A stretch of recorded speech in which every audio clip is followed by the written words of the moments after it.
Mic check 1 2 3 4 1 2 1 2 1 2 3 4 1 2 1 2 1 2 1 2. Mic check 1 2 3 4 1 2 1 2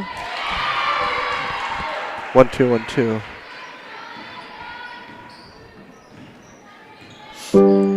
Hello, this is Mark Konzemius, president of the Catholic Community Foundation for Eastern South Dakota. Okay.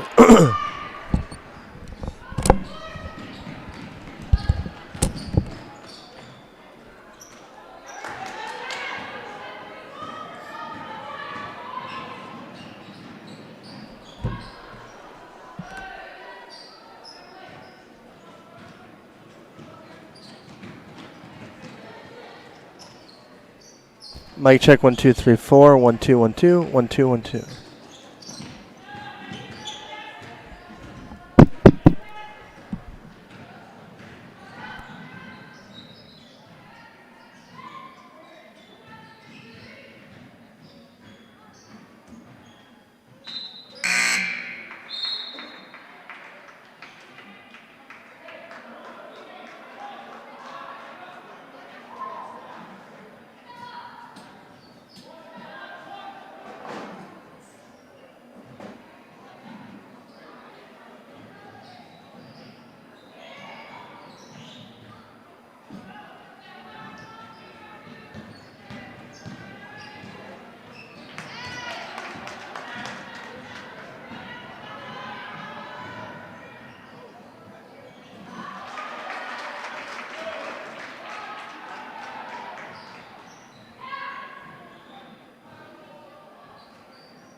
All right. How long are you calls?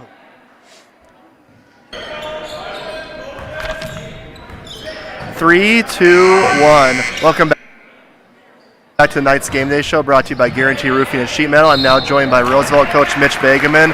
Coach, your team's...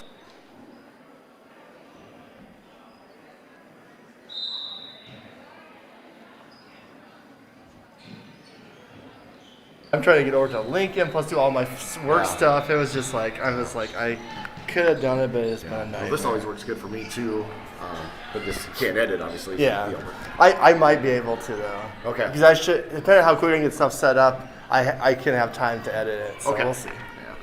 If not, no worries. 3, 2, 1. Welcome back to the night's Game Day. Welcome back.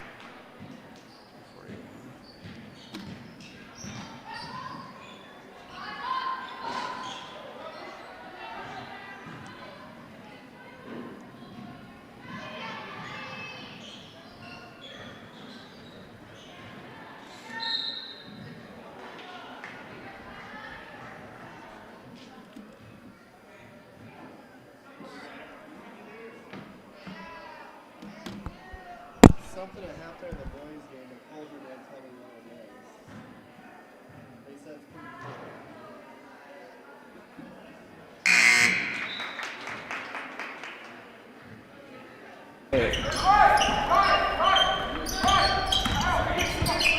3, 2, 1. Welcome back to tonight's game day show, brought to you by Guarantee Roofing and Sheet Metal. I'm now joined by O'Gorman Boys coach Derek Roby.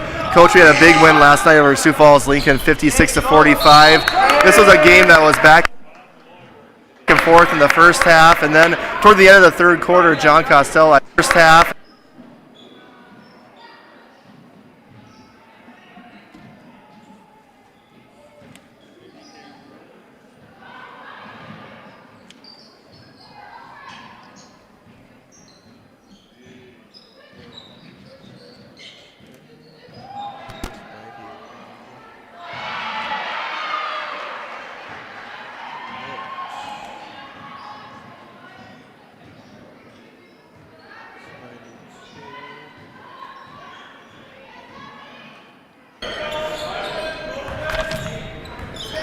Three, two, one. Welcome back to tonight's game day show, brought to you by Guarantee Roofing and Sheet Metal. I'm now joined by Roosevelt coach Mitch Begeman.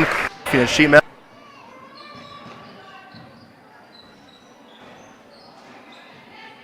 I'm trying to get over to Lincoln, plus do all my.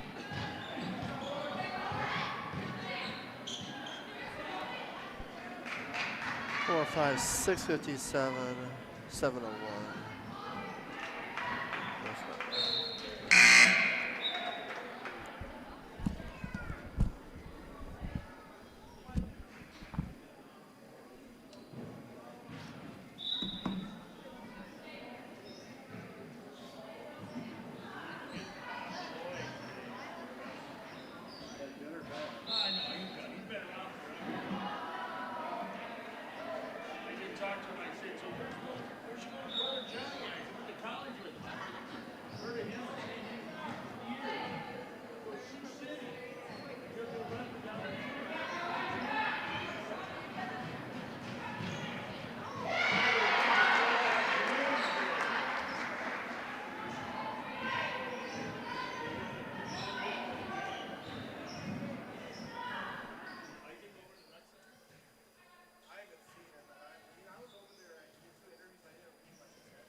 Just the recess.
I'm trying to get over to Lincoln, plus do all my work stuff. It was just like, I was like, I could have done it, but it's been a nightmare. Well, this always works good for me too, but this you can't edit, obviously. Yeah, I might be able to though. Okay. Because I should, depending on how quick I can get stuff set up, I can have time to edit it. So we'll see. Yeah.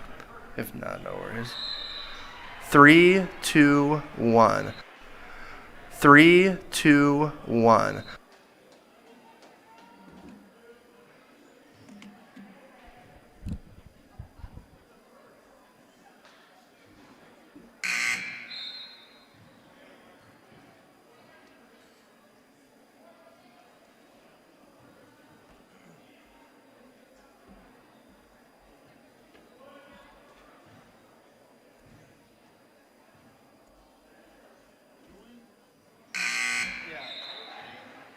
Yeah, on the toe and then calf.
and two together, Dan Johnson. That's how I saw both ball moment.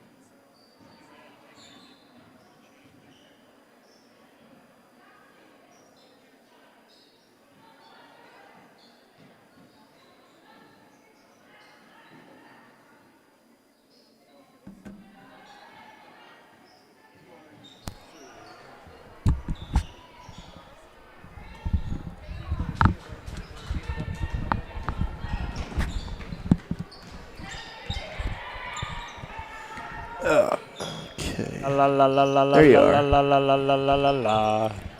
Peanut butter, peanut butter, peanut butter, peanut butter, peanut butter. Good afternoon, folks. O'Gorman High School. Check. 1 versus 2 boys game coming up at 4 o'clock ish. Fee, fi, fo, fum. Fee, fi, fo, fum. Fee, fi, fo, fum. Listeners, you could put in your prediction for the games on YouTube if you want. On the chat. La la la la la la la la la Okay. la la la. Crowd mic Ah. is good. South Dakota State Jackrabbits are playing the Leathernecks this afternoon. No one cares, Dan. I think people do. All right, where's my script? It's over here, isn't it?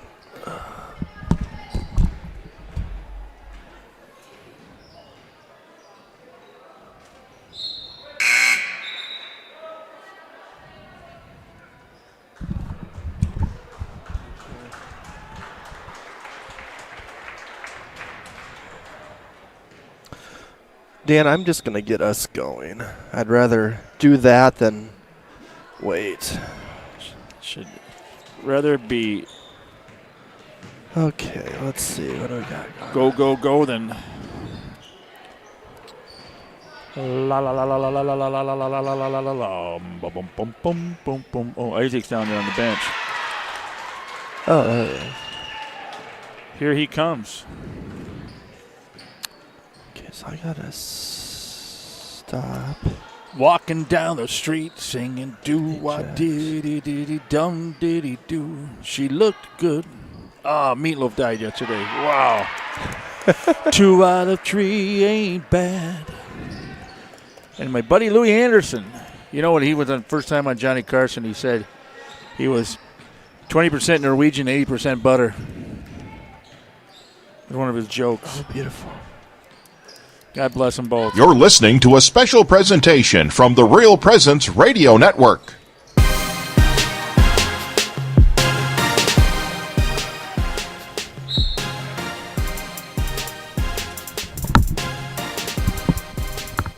On Real Presence Radio, welcome to the Night's Game Day Show, sponsored by Guarantee Roofing and Sheet Metal. And welcome to Sioux Falls O'Gorman High School here in Sioux Falls, South Dakota for a super day. Actually, it's a perfect day to be inside, listen, and watch high school. The best high school basketball in the state will be right here this afternoon. The high school girls and boys AA basketball with city rivals Sioux Falls Roosevelt and Sioux Falls O'Gorman face off for the second time this season in our doubleheader. Good afternoon. I'm Dan Johnson, the Real Presence Radio. The first game this afternoon will be number 1 ranked, the Lady Knights, 8-1 in the season versus the Rough Riders of Roosevelt. They're 1-8. Season coming off their first win of the season Thursday night down playing the Gazelles of Yankton 57-44. The boys follow about 15 minutes after the conclusion of the girls contest this afternoon. It will be number 1 Roosevelt 8-0 versus number 2 O'Gorman 10-1 in the rematch from that Roosevelt 60-59 win at the Pentagon back on December 14th. Now I'll bring in the person who have to call the game this afternoon, Mr. Isaac Struck. Hey Isaac, coming into last night's game, the O'Gorman boys got a big road win over Lincoln. We have a doubleheader today, another city opponent. What are your thoughts of this all-city basketball, back-to-back-to-back? We had the Lincoln girls Thursday night, Lincoln boys last night. Now we got Roosevelt doubleheader tonight. I love it. It's always exciting when you're able to play some city rivals and play them consecutively. I mean, you're seeing a lot of teams being able to play multiple games in multiple days, and it brings a lot of good atmosphere to South Dakota high school basketball, especially, the girls' game on Thursday night, and then you get the boys' game on Friday night. Having them on separate nights, being able to feature them both at different locations, and then you see a doubleheader like today where it's going to just be a good environment, some good basketball.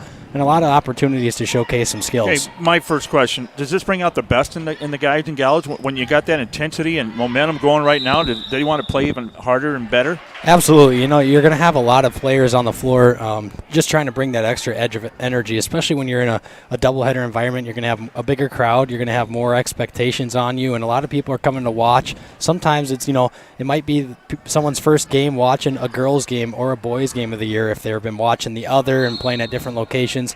When you're in the same location, you just have a bigger environment, a better feel, and especially against a city opponent like Sioux Falls Roosevelt right down the street, you're going to get the best competition as you've grown up playing a lot of these kids from all around. Okay, speaking of first game, last week was the first game of the season for you for seeing the ladies play against Yankton. What's some of the takeaways you saw down there against the Gazelles? It was a tough to take away too much from that game because it was, pretty easy game, if you will, for the Lady Knights. But something that I did notice a lot was the ability to push the ball up and down the floor in transition. And not only in transition get points, but also find the open lady down in the court. They're able to find some kick-out shots for threes and move the ball with some tempo. And I think that O'Gorman does a really good job there this year of rebounding the basketball and pushing the pace down the floor. Okay, O'Gorman defeated Lincoln 63-40 Thursday night, where the Lincoln did a triangular and 2 defense against Hannah and Molly, for most of the game. That said, Bergen Riley, she stepped it up with a game-high 15 points. Hannah Freeman added 8. Okay, Isaac, for O'Gorman, they have a chance to win a state title in March. How important is it for the girls like Bergen, Hannah, Friedman, Kira to step up on that offensive end? Other teams really try to take Ronzik and Abdush out of the game. Them 3 are critical. And then I'm going to throw more in there as well. Yeah, absolutely. And, when you have a defense that's trying to take a few players away, it's always going to be a role player that's able to step up. And something about the Knights is their ability to have a new player step into a role, it seems like almost every night. Any given night, a player could explode for a certain amount of points or give that spark off the bench. And what makes the O'Gorman girls so diverse is that when teams are keying in on those big players, big-name players, they're able to step up with some of the smaller pieces that work around and spend their time in the gym every single week getting better. Some of them have the opportunity to take over a game in a crucial scenario. Okay, Roosevelt comes in this afternoon's game 1-8. With their 8 losses, being 8 of the top 9 teams in the state. Okay, 53-26 loss to Gorman back on the 14th at the Pentagon. How important is it for Gorman to get that quick start with a feisty city opponent like Roosevelt? How important is that? It's a big important factor of the game. Obviously, when you're playing a team that's hungry to get a win, they've had a daunting schedule so far. We got a little kid running down the court. They've had a daunting schedule so far this season, so it's going to be important that Roosevelt's going to be out here. They're going to be hungry. They're going to be wanting to get anything they can early. And in a game like this, obviously struggling so far, this is a chance to flip the script heading into the second half of the year. They have played 9 games. This will be game 10, and then they'll have the back half of the schedule, and there'd be no better way than Roosevelt to get on a winning streak to start it out. So you're going to see a lot of energy, and it's important to make sure that we keep them quiet from the start. Future Lady Knight right there. Running down the side of the court there, yeah. Okay, Isaac, after O'Gorman's win versus Lincoln Thursday night, Coach Colesworth told Brett and I in his interview that the main focus next week will be on themselves. You coached it as well. What do you think Coach Colesworth meant by that statement? I think that what he means is that you can't overlook any opponent, and you can't come into a game thinking that you're going to get an easy victory. And this is a big testament to see how the girls respond to a game where they're going to struggle with trying to do too much, if you will. They just got to stick to their guns, play some simple basketball, not force anything, take what the defense is giving them, and play hard basketball. So the last meeting between these two teams, O'Gorman won that game back on December 14th, 53-26 at the Pentagon. Let's see here. Izzy Moore I can't read my own writing here. Izzy Moore had 21 points. Hannah Ronzik and Hannah Friedman each had 14 and 8 rebounds for O'Gorman, and Molly Abdush had 13 points for the Knights in that game. The series history between these two teams, Roosevelt leads 46-37, and OG has won the last 11 meetings, however. Roosevelt's last win versus O'Gorman was at the Pentagon back in the 2016-2017 season, 42-36. I thought it was just Brett's reading we couldn't read. Yeah, there we go. Okay, let's talk about the other games going across the state this afternoon and tonight. Girls AA, Rapid City Central is up in Watertown, Spearfish at Mitchell, Georges Brown taking on the Tigers of Hearn. Stevens is at the Brookings Bobcats. Brandon Valley is up at Aberdeen Central. And then earlier today, the JV won here at O'Gorman 59-39. The sophomore game just got over 54-28. O'Gorman won there as well. And AA boys, Mitchell, number 3 Mitchell is at Spearfish. Hearn is at Sturgis Brown. Central at Watertown. Stevens at Brookings. Aberdeen Central at Brandon Valley. And that's the games across the state this afternoon and tonight. Thank you, Dan Johnson, for that update, and we'll come back after the break where Brett Byler had a chance to sit down and talk to Roosevelt girls coach Chris Egan to find out what the Riders needed to do to prepare for the Knights tonight, and that interview is next on the Knights Game Day Show here on Real Presence Radio Network. Is there an event that you would like announced right here on the RPR Network? Please email the details at least 2 weeks in advance to heather@realpresenceradio.com. That's HEATHER @realpresenceradio.com. We can help spread the word about what's happening at your parish and in your diocese. Again, that email address is heather@realpresenceradio.com. Here at Catholic Family Services, we believe counseling is for everyone. Catholic Family Services is here to help whether you are navigating a life transition, such as going to college or changing career paths, wanting to improve your communication skills, making plans for your future family, or wanting to understand mental health. If you would like more information or to set up an appointment with one of our trained professionals, call Catholic Family Services at 605-988-3775. Welcome back to the Guarantee Roofing and Sheet Metal Knights Game Day Show. I'm now joined by Sioux Falls Roosevelt girls basketball coach Chris Egan. Coach, this is your first year as head coach for the Roosevelt girls. First off, how has this experience been for you so far as we approach the halfway point of the season? It's been a good experience. I can't complain. It would have been nice to get a few more victories under our belts here early on. It hasn't been for the lack of effort, and we've played kind of a gauntlet of a schedule a little bit. The girls, they've come to practice every day. They've worked their tails off. They haven't given up. They've competed hard in every game. We've just had a little bit of each game kind of get away from us, and then the results have showed from there. But overall, it's been a good experience. It can get frustrating. At the end of the day, it's not about me, and it's about hopefully the girls enjoying their time out there on the floor with one another, and then having that opportunity to compete with their friends. Coach, what would you say is the biggest improvement or growth you've seen from your team now compared to early in the season? I would say they're really starting to develop into new roles. Everyone knows the adding of Jefferson this year. Roosevelt took a big hit with athletics and whatnot. I got a lot of girls on this team this year that didn't play a ton of minutes. Didn't get a ton of opportunities in previous years. Whether it's building new roles for certain players, certain players having to carry more of the responsibility for the team, developing leaders, and then just girls building confidence because, heck, they never had to be out there before. And, if you're on the team and not playing, or on the team and playing a ton, those are two different things, and they require a different type of focus level. Just, building those new habits, installing those new concepts and whatnot. We're making progress. Every day we get a little bit better at that and start building those, and, the team just keeps moving in the right direction. Coach, let's move forward to tonight's game against Sioux Falls O'Gorman, a team that you played earlier in the season at the Pentagon, losing 53-26. In that game, Coach, your girls shot 9 for 50 from the field. To be effective against O'Gorman tonight offensively, what will be some keys for your girls? I tell you what, it sounds pretty basic, but if we can make jump shots, if we can make open looks, O'Gorman's a really good team. And going back and watching the film against them the first night against the Pentagon, we had looks. We didn't make any shots. If you don't make shots, it's going to be tough to beat anybody, much less a loaded team like O'Gorman that's one of, if not the best team in the state of South Dakota. Plain and simple, we got to be able to, one, take care of the basketball for us and make shots. But we also got to be able to slow them down a little bit. They're a high-powered offense between Rosnick and Molly over there. They've got two of the more talented girls in the state of South Dakota, and just trying to slow them down a little bit and maybe possibly make some of those other girls beat us. It's not going to be easy. We're going to have to bring our A game, and a lot of things are going to have to fall in the right direction. Coach, on the defensive end, the first matchup against O'Gorman, I don't know if you know this, but you did hold O'Gorman so far to their season low 53 points on 34% shooting. Tonight, for your defense to be effective against a really high-powered offense like that, Coach, what are some keys for your defense throughout the game? We have to continue to communicate. We have to communicate on defense. Overall, throughout the year, that's probably been our bright spot is our defense. And if we can continue to talk, it's just going to make defense that much easier. We'll know where our girls are, where the ball is. seeing ball and girls huge.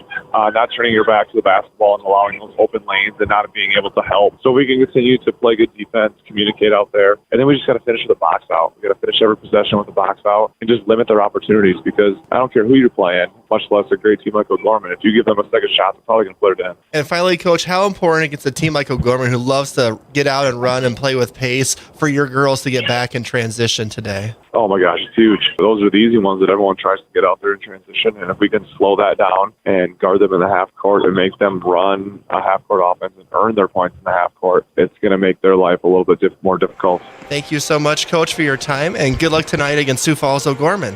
Absolutely. Thank you very much. We'd like to thank Coach Agan for his time, and don't go away because Brett Byler had a chance to sit down and talk to head O'Gorman girls basketball coach Kent Colescrude, and that interview is next on the Night's Game Day show here on Real Presence Radio Network. Hello, this is Mark Konzemius, president of the Catholic Community Foundation for Eastern South Dakota. Preparing for the end of life can be overwhelming, even scary. Yet as disciples of Christ, we live in great hope and the reality of God's promise that death is not the end, but a new beginning. The End of Life Planning Workbook for Catholics is now available. I encourage you to reach out to one of our Catholic Community Foundation offices or ccfesd.org. May God bless each of us on our journey to heaven. At Guarantee Roofing and Sheet Metal, we are guided by one simple principle. We do what we say we're going to do. We believe in ensuring our customers are happy with the work we deliver. Guarantee Roofing and Sheet Metal was established in Sioux Falls in 1981 and has been involved with installing more than 100 million square feet of commercial roofing across the Midwest. We have worked on businesses including schools, universities, hospitals, churches, and factories. For more information, we can be reached at 605-331-5121 or online at guaranteeroofingsd.com. Welcome back to the Night's Game Day show, brought to you by Guarantee Roofing and Sheet Metal. I'm now joined by O'Gorman girls coach Kent Colescrude. Coach, we're coming off a 63-40 win over Lincoln here on Thursday night, and Lincoln kind of threw a triangle and two at us, a little bit of a defense that doesn't get played a lot anymore. This first off, Coach, how do you think your girls handled that with the triangle and two, and it kind of opened up things for some of your other girls? Bergen Riley had 15, Hannah Friedman also had 8 points. Yeah, it did. It's something we have practiced throughout the season, but we had not done it as of late a lot. And Lincoln did a really nice job with it, and certainly showed respect to Abdush and Ronsick and what they've been able to do. But like you said, I thought some other kids really stepped up and made some big plays. Bergen, scoring 16 points. Friedman did some nice things. Kira Medley gave us a big lift. So kids off the bench are capable of scoring and knocked in some shots as well. So we know we have some players that can handle that, and we're going to get opportunities for those two kids as well. We're able to spend a little bit more time on practice and keep focusing on it. So, we want to be battle tested and have teams try different things against us, so we can be prepared, for later on, come tournament time, when you have to be ready for anything. Coach, one thing that's really, I noticed if you look back at the first Roosevelt game to now, the communication with your defense in that 2-3 zone, the slides, it just feels like everything's kind of clicking a little bit better. I know in a zone defense it might take a little while for girls to kind of communicate and figure it out, but it feels like your girls have really, really done that well in the last couple of weeks. I agree, Brett, both in the full court as well as the half court. In that first game against Brandon Valley, some of our slides in the full court and in the half court, we just didn't find shooters as well as we need to, but communication's a big part of it, knowing their jobs, flying around, going and getting rebounds. But yeah, I think we've really done a nice job with that. We cause people some problems in the full court or just use some shot clock time on the defensive end, just really trying to do a nice job of contesting shooters and understanding people are going to knock in shots against a zone at times, but it's been really effective for us. So today we have Sioux Falls Roosevelt. Coach, they're 1-8, have played a really tough schedule, kind of a scrappy little team. They actually led us after the first quarter at the Pentagon, then we kind of took over after that. How important today will be for your girls to come out with some energy, enthusiasm, get off to a quick start playing in front of your home crowd? Yeah, that'll be number one key. We'll talk about in the locker room before the game, Brett, is just, energy, enthusiasm, a chance to play our third game at home this week against a city rival, and take advantage of any opportunity you have to play and to grow as a basketball squad. And they do play hard. They're a very feisty team. They battled us for a good part of that game, the first time we played, and you can't ever take anybody for granted, and most importantly, it's about us and us continuing to grow and getting better. So I have a lot of confidence our kids are going to come out, they're going to play really hard, they're going to have fun, they're going to play with enthusiasm, and we're going to try to execute and win each possession on both ends of the court and hopefully play a good basketball game. Is this Roosevelt team now obviously a month later than when you saw them before?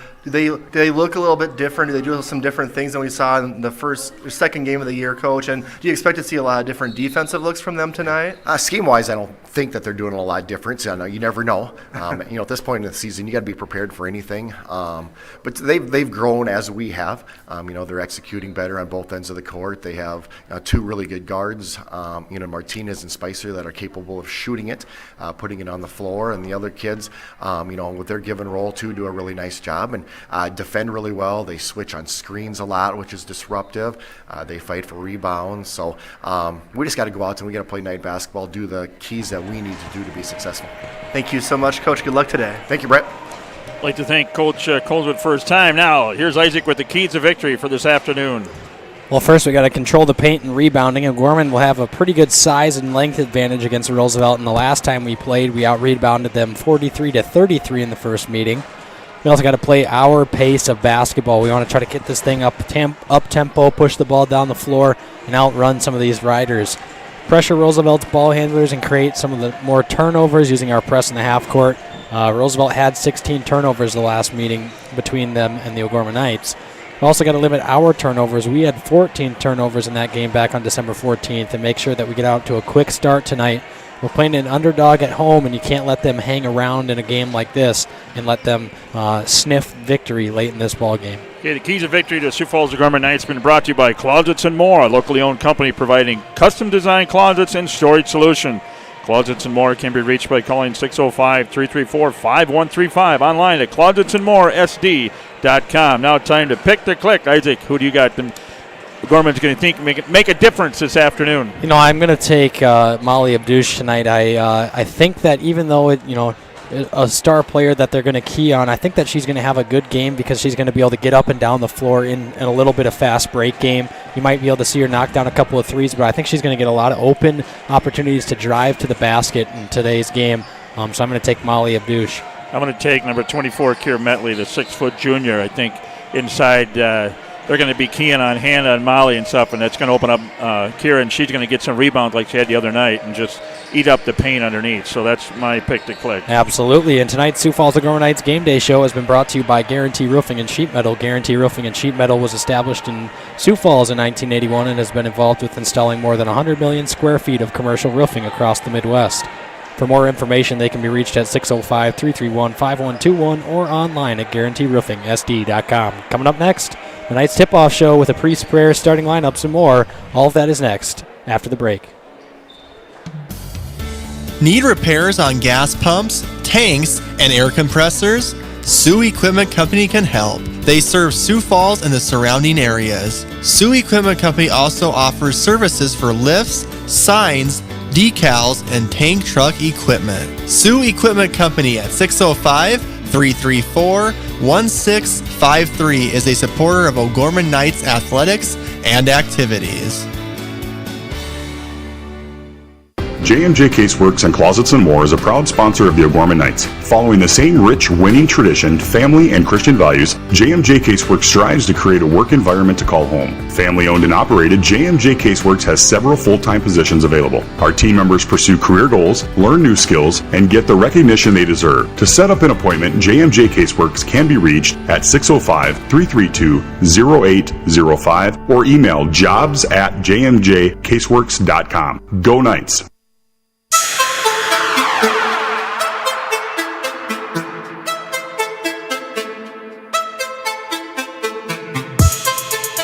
On the Real Presence Radio Network, O'Gorman Knights Basketball is on the air. Brought to you by Catholic Family Services, Catholic Community Foundation of Eastern South Dakota, Jardine Construction, Barnett Vision Clinic, Bishop O'Gorman Catholic Schools, Sioux Equipment Company, Closets and More and JMJ Caseworks, the BB Agency, Knights of Columbus Insurance, Pizza Ranch and Fun Zone Arcade on 41st Street, Guarantee Roofing and Sheet Metal, and Barnett Lewis Funeral Home. Tip-off to tonight's game is just moments away. With all the exciting action of O'Gorman Knights basketball, let's go to the gym.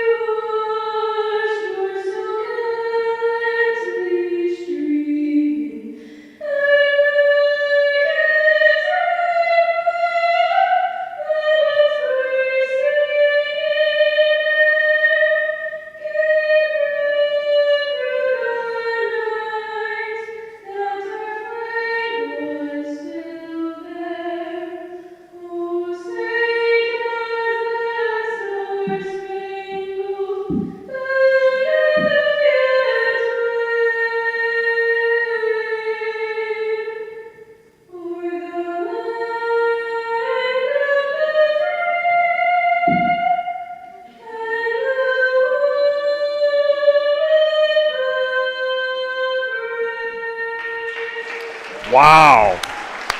She can sing. I did not catch her name. That is wonderful. One of our students here, the Gorman Chorus. So let's begin this afternoon, as we should with every event. Father? Hello, my name is Father Tony Klein. I am the Associate Pastor at Holy Spirit Parish in Sioux Falls and Chaplain at O'Gorman Junior High School here in Sioux Falls. In the name of the Father, and of the Son, and of the Holy Spirit, amen. Heavenly Father, we give you thanks for the gift of this day, the gift of our lives, and the life of your Son, Jesus Christ. We ask for your blessing on these athletes, that they may compete well, be kept safe, and grow in the virtues of faith, hope, and charity. May they glorify you in all they do. Keep them humble in victory, respectful in defeat, and zealous always for the kingdom of heaven. We ask this all through Christ our Lord. Amen. In the name of the Father, and of the Son, and of the Holy Spirit. Amen. And that was Father Tony Klein. We thank him so much. And now here's the starting lineups. And here's your Gorman Lady Knights.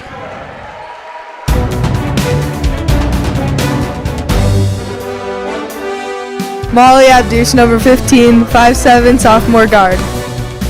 Kira Mentley, number 24, 6'1", junior, forward. Hannah Friedman, number 33, 5'11", senior, forward. Bergen Riley, number 25, 6'1", junior, forward. Hannah Ronsick, number 30, 5'11", senior guard. And that was your Gorman starting lineups, coached by Kent Coldrew, 24th year to Gorman, 386, 175, one state title back in 17. Made the state tournament 18 out of 23 years here to Gorman. Brett, who's our opponent tonight? We got the Roosevelt Rough Riders this evening, as Mr. Isaac Struck will take that away, as Hallie Miller, guard, 5'7", senior, number 1. Number 12, another guard, Katie Spicer, the 5'7", junior. Another guard, number 23, Kayla Martinez, a 5'7", senior. She is a 3-year starter. Number 25, Kaylee Schmidt, a 5'9", senior. And then that forward in the middle down low, Aubrey Baker, the 5'10", senior. The Riders are coached by Chris Egan. In his first season with the team, he has a 1-8 record. A Worthington, Minnesota native, and his wife is the assistant volleyball coach at Augustana. So Chris Egan tonight doing the head coaching for the Roosevelt Rough Riders. I have to apologize. Yeah, you know what, Dan? That's a testament to me not being here very often for girls' games. I don't blame you. Because you're traveling and doing this, I and got teaching, this and that. and everything. So missed the last one because I had conferences on Thursday night till 7 o'clock. I mean, man, oh man. You're just all over. So we get ready to start the first game of the doubleheader here with Roosevelt Rough Riders. Boys game will follow about 15 minutes after the conclusion of this game. Here's the call of the game. Here is Isaac Struck. So O'Gorman will get ready with the tip-off here with the Riders. O'Gorman sporting the white uniforms with the green numbers and yellow trim, a throwback to the old cathedral days, as Bergen Riley has won the tip, and Molly Abdush will have it on the right wing. She'll swing it over to Hannah Ronsick, up top to Kira Mentley, who looks inside at Bergen Riley, forces a pass outside. Hannah Friedman, baseline jumper, off the mark, no good. Rebound into the hands of Schmidt, and the Riders will push down the floor. Roosevelt with it up top now, swinging it over to the left wing. That's going to be Miller with it over on the left wing, dribble up top to the top of the key. Looking inside, forces a pass now over to the right wing, and swings it back over to Martinez on the left. Up top now, that's going to be Spicer off the dribble, kicks it over to Martinez. That's a deep three from Martinez, and that one is bottom of the well. Nice ball. So Roosevelt off to the start so far. It's 3-0. They lead. Molly Abdush with it over on the right wing, swings it over to Bergen Riley. Dump off inside, Mentley off the window. She was fouled from behind, and she will head to the line for 2 free throws. That was I think that was... Well, they're going to give it to number 25. That was Kaylee Schmidt on the foul there.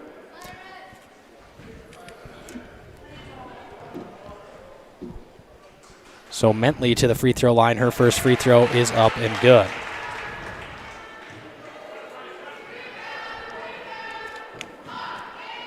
Knights on the board. Second free throw by Mentley is good as she walks over to the elbow as soon as she let go. Knew that one was true, and it's 3-2, Knights on top.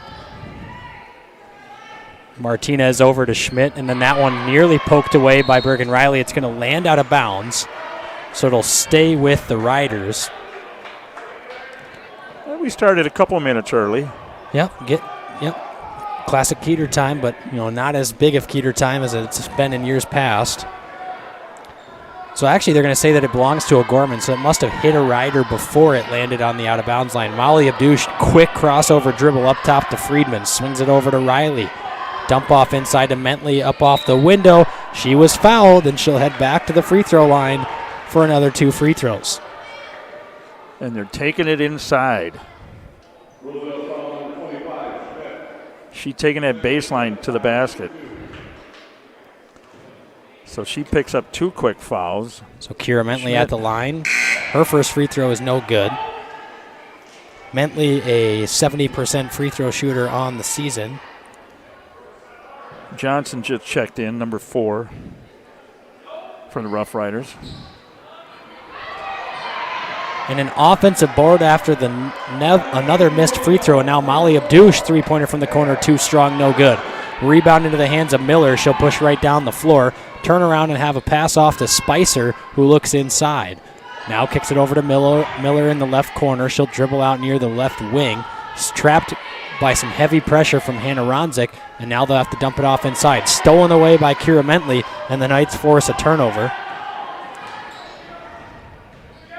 Ronzik off the dribble had that one poked away somehow into the hands of Mentley off the window. Didn't get it to go, and Friedman's right there for the cleanup, and that's good for 2. 4-3, Knights on top here in the opening 2 minutes of the ball game. A lot of attempts in the paint. That's going to be Johnson now. Had her pass over to Baker and had her shot blocked, and then Spicer got into the lane. They called a travel, however, as she hopped through and had her hands tied.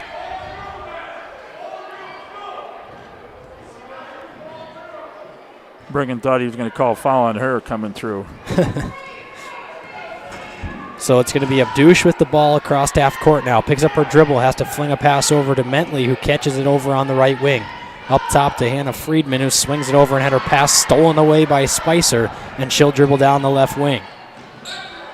Kicks a pass up top. She'll get it right back. Now she'll drive baseline across the left side, toss it over to Martinez at the top of the key, steps into a deep 2 off the front of the iron, no good. Rebound goes to Mentley, and Abdouche will push up now the floor, throws a risky pass over to Bergen Riley, and turns it over.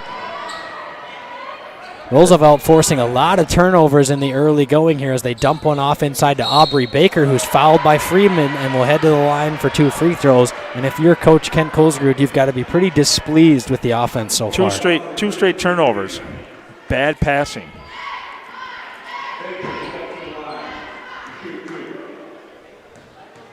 Friedman, her first foul. Free throw is up and no good by Aubrey Baker.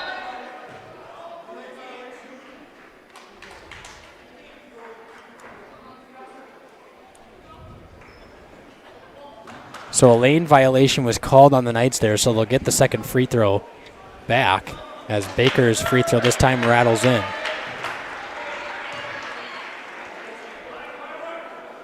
4-4 here, 5 minutes left in the first quarter.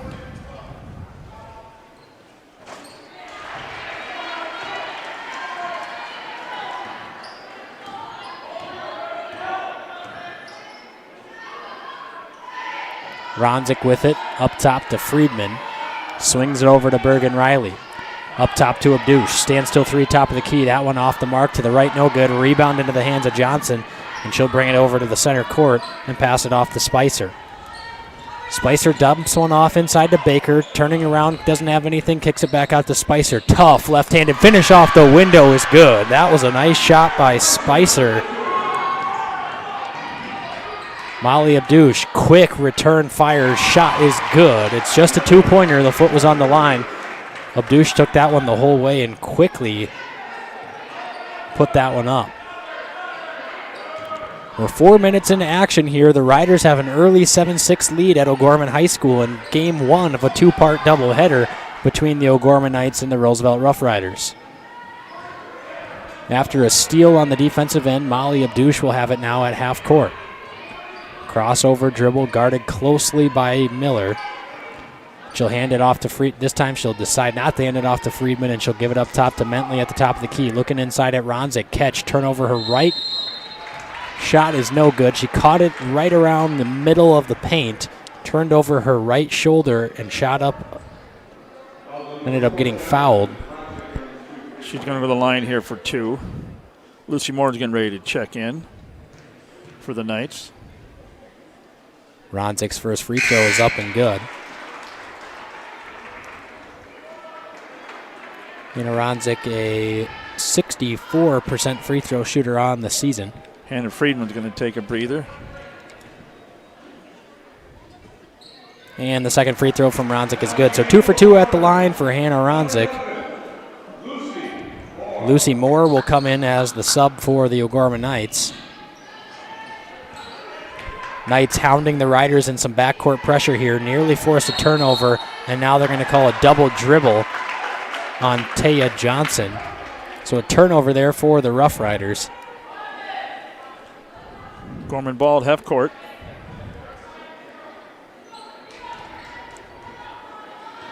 Molly Abdouche with it across the half-court line. Swings a pass inside to Hannah Ronzik. Ronzik turnaround jump shot is around and out. And then Lucy Moore grabs the offensive board, kicks it back to Ronzik. That's a deep three-pointer, and that one is good. So Ronzik nearly got the first one to fall and then got the rebound back thanks to Lucy Moore. And then they kick it right back to Ronzik, and she makes them pay with a triple. 11-7. That's 10 seconds, Isaac. So a 10-second violation on the Rough Riders as they were not able to beat the pressure there, and O'Gorman forces another turnover. Martinez goes out. So Schmidt came in. Yep, and Abigail Schultz in for the Rough Riders. Mentley wide open underneath the basket on a nice backdoor cut and screen from Hannah Ronzik, and it's 13-7, and O'Gorman starting to wake up. Bergen Riley tips a steal to herself and gets a lay-in, and a timeout from the Rough Riders. The Knights trailed 7-6, and now have gone on a 9-0 run here with 2:49 to go in the first quarter. We'll take a break. You're listening to O'Gorman Knights basketball on Real Presence Radio Network. Real Presence Radio is available on Alexa-enabled devices, including Amazon Echo, phones, tablets, and smart displays. To enable the skill, just say, Alexa, enable Real Presence Radio. To listen, say something like, Alexa, open Real Presence Radio. It will then ask what station you want to play, to which you can respond, play Sioux Falls, or play AM 970, or play WWEN. From there, you can use commands like play, pause, and stop. Listen to RPR anytime, anywhere on Alexa-enabled devices. Welcome back to Bishop O'Gorman High School here. The first game of the doubleheader here. Knights lead 15-7 here with 2:49 in the first quarter. Roosevelt just called a timeout. Knights starting to pull away here with that press, getting the turnovers. Stretching them arms out is kind of hard when they trap them in the corners like that. It's I don't know who's going to break that. Yeah, it puts a lot of pressure on the Roosevelt Rough Riders, who's kind of a young team. Not a lot of returning players from last year's team, a little bit of an inexperienced team, and 1-8 on the season so far. Faced with a lot of pressure in the early moments here at O'Gorman High School. Nice drive inside, had her pass stolen away to Ronzik, and couldn't make the pass to Ronzik. It was Lucy Moore. Spicer with it at the top of the key. She'll swing it over to Schultz. And up top to Baker, now swinging it over across the perimeter, nearly had it stolen away, and that one is stolen away right into the hands of Hannah Ronzik. She'll cross over, dribble, cut her way into the paint. Nice dish off to Molly Abdouche in transition.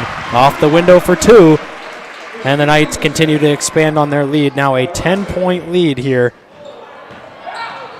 late in the first quarter. That was a sweet play down there, folks. Corner three-point shot is swatted away. Taya Johnson tried to get that one up, and that one was deflected by Bergen Riley. Okay, Freeman comes in for Mentley.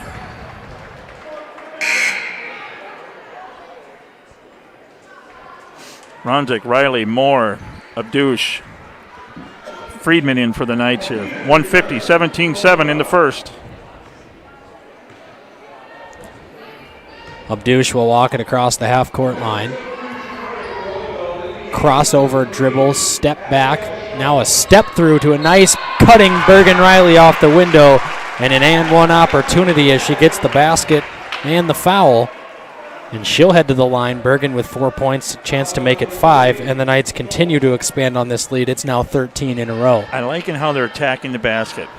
Oh, absolutely. They're getting everything that they can right around the inside of the paint.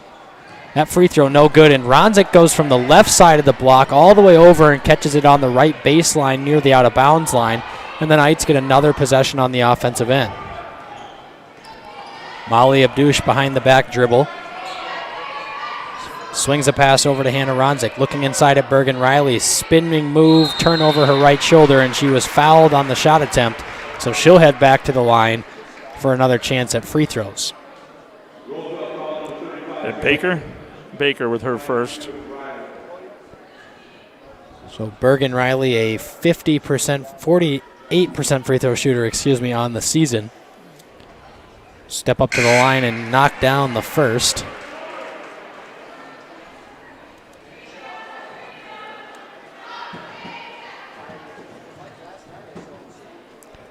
Riley's second free throw off the mark, no good. Foul called on Hannah Ronzik trying to poke out that rebound.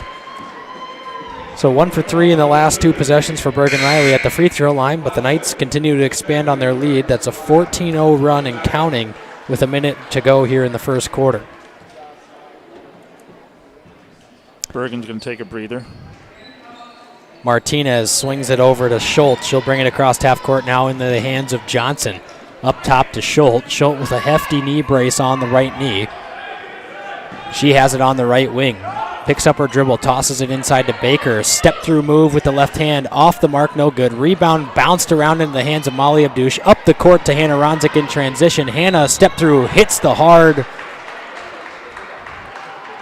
ground pretty hard there. A foul was called, so Ronzik will step back to the free throw line. Well, she'll get 2 more. She took a hard spill there at the end of that play. And Molly was right there to pick her up. Sportsmanship. It's what it's about. Yesterday, you've seen that today, commercial, and tomorrow. right? You've seen that commercial, right? I saw the banner the other night. Yesterday, today, and tomorrow. Sportsmanship. Yeah, that nice TV commercial where that kid says, "Coach, I touched it," when that ball goes off his fingers out of bounds, and then at the end of the commercial, just a nice deep voice, "Sportsmanship. It's what it's all about." So 2 free throws are good by Ronzik as we get back into O'Gorman girls action here as Martinez fires a pass to Baker into the corner. Open 3 was blocked by Johnson. O'Gorman ball. No, it'll be Roosevelt ball, so it was tipped and then off the side of the backboard and then was not touched again. So Roosevelt basketball. Baker finds herself open on the wing, tosses it up top to Martinez. She'll go off the dribble, had her pass stolen right away by Ronzik, and Ronzik in transition off the window. Easy 2 is good. It's 24-7. Knights on top, 20 seconds to go here in the first quarter. Pass to the corner, standstill jumper from Johnson, no good. Rebound, putback is good. And Baker will head to the line for the and 1, and that ends the scoring drought that spanned 4 minutes of action.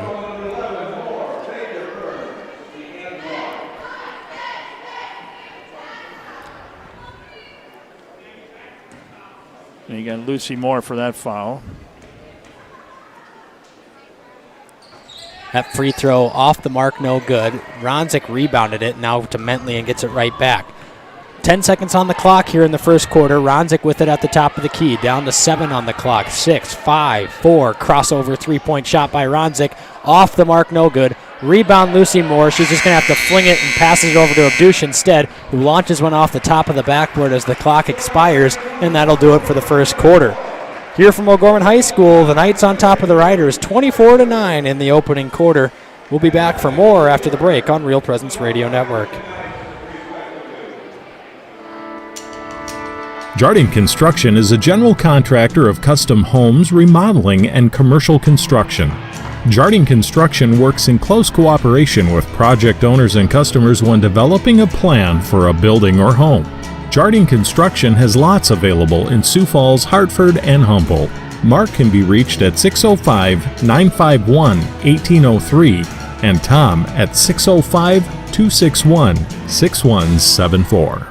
Barnett Vision Clinic in Sioux Falls offers comprehensive eye exams to assess their patients' eye health, including students and young athletes. At Barnett Vision Clinic, we offer a variety of glasses, contacts, and sunglasses to fit our patients' needs, including brands such as Oakley, Ray-Ban, Nike, Kate Spade, and Nano Vista glasses for kids. Dr. James Barnett is a proud O'Gorman alumni and St. Michael's parishioner. To schedule an appointment, we can be reached at 605-335-7757 or online at barnettvisionclinic.com. Welcome back to O'Gorman High School as the Rough Riders will get set to inbound the basketball here to start quarter number 2. It'll be Spicer up top, handoff to Martinez. She'll have it on the right wing, now dribbles to the middle of the court, passes a tough one over into the corner, and now a good trap from O'Gorman. Spicer is triple teamed in the corner, gets it out to Baker. Johnson, standstill three is good. So Johnson had 3 consecutive shots blocked, and she finally gets an open one and drains it. And it's 24-12.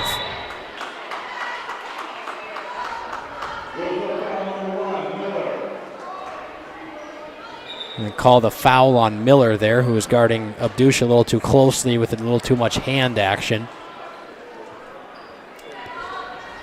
It's the 7th team foul on the Rough Riders, so that'll actually send the Knights to the free throw line. Abdush at the line for a 1-and-1. Her first time today. Her first free throw is up and good. So Molly Abdush knocks down her first of 2. Ronzik leads all scorers with 9. Second free throw rattles home. 26-12, Lady Knights on top of the Rough Riders here as they nearly throw it away at half court and have to get across half court. Now finds Martinez, standstill triple, no good. Rebound Bergen Riley, and she'll look up the floor. Had Abdush possibly on a streaking layup there, decided against it. Now Molly will walk it across the half court line. Bergen Riley with it, dump off inside, wide open is Mentley, making him pay off the glass, another 2 points, and it's a 16-point lead. A minute into the second quarter, Knights on top, 28-12, and Martinez will try to break the pressure. Nice crossover dribble, bounce pass into Spicer, dump off inside to Baker, turn over her left shoulder, flipped up a scoop shot and in, and it's 28-14.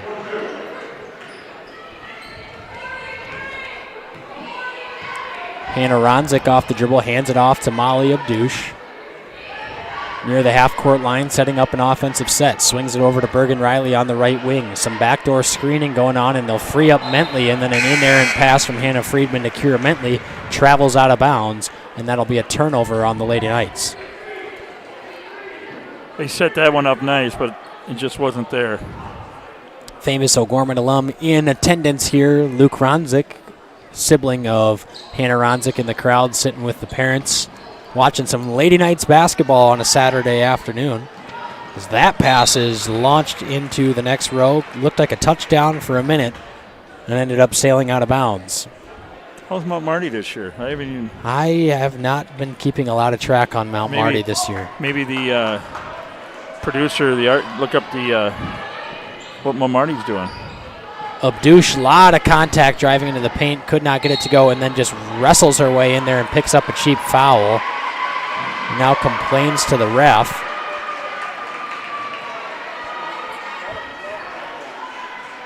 That's one of those fouls where she was frustrated about the no call and then tried to do something out of her way to settle some scores, if you will, and got a little bit too handsy. Johnson was standstill three, passes it up to Miller instead, and they'll take the open layup for 2 instead of the 3-point shot, and the lead's down to 12.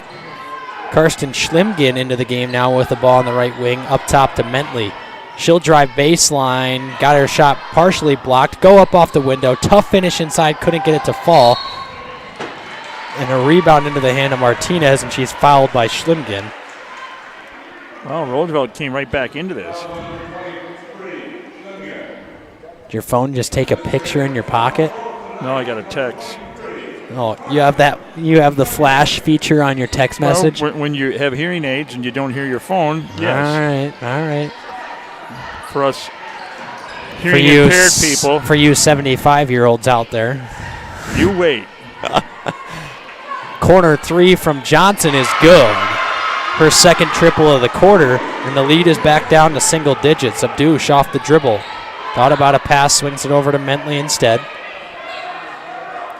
Mentley inside to Ronzik. Nice hesitation by Ronzik. Couldn't get the first one to fall, and then just two-hand shoves a second opportunity, and she'll head to the free throw line for 2 free throws. And a lot of smiling faces in the Knights crowd over there after Ronzik basically got it. Looked like she was setting a pass in volleyball. Just two-hand flicked it up there, and she'll head back to the free throw line. Okay, Mentley is out. Friedman's in. 28-19, 5-11 in the first half. Her first free throw is up and good. Sub into the game for the Rough Riders.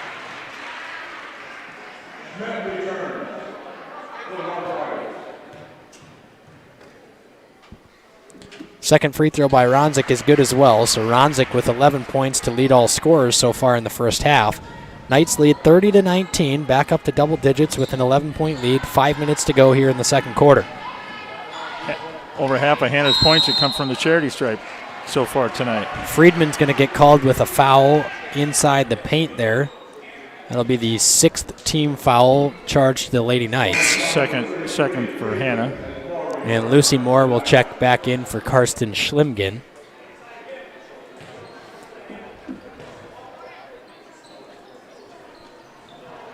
That pass stolen away on the inbounds, and now Molly Abdush streaking away. Nice left bounce pass to Lucy Moore, who couldn't handle the pass, and she got bumped from behind, and a turnover into the hands of Martinez. She'll dribble, spin move, traveled. She got blocked down there and taken out, and there's no foul on that. Yeah. Took a lot of contact over there on that side. It looked like a football move they took her out. And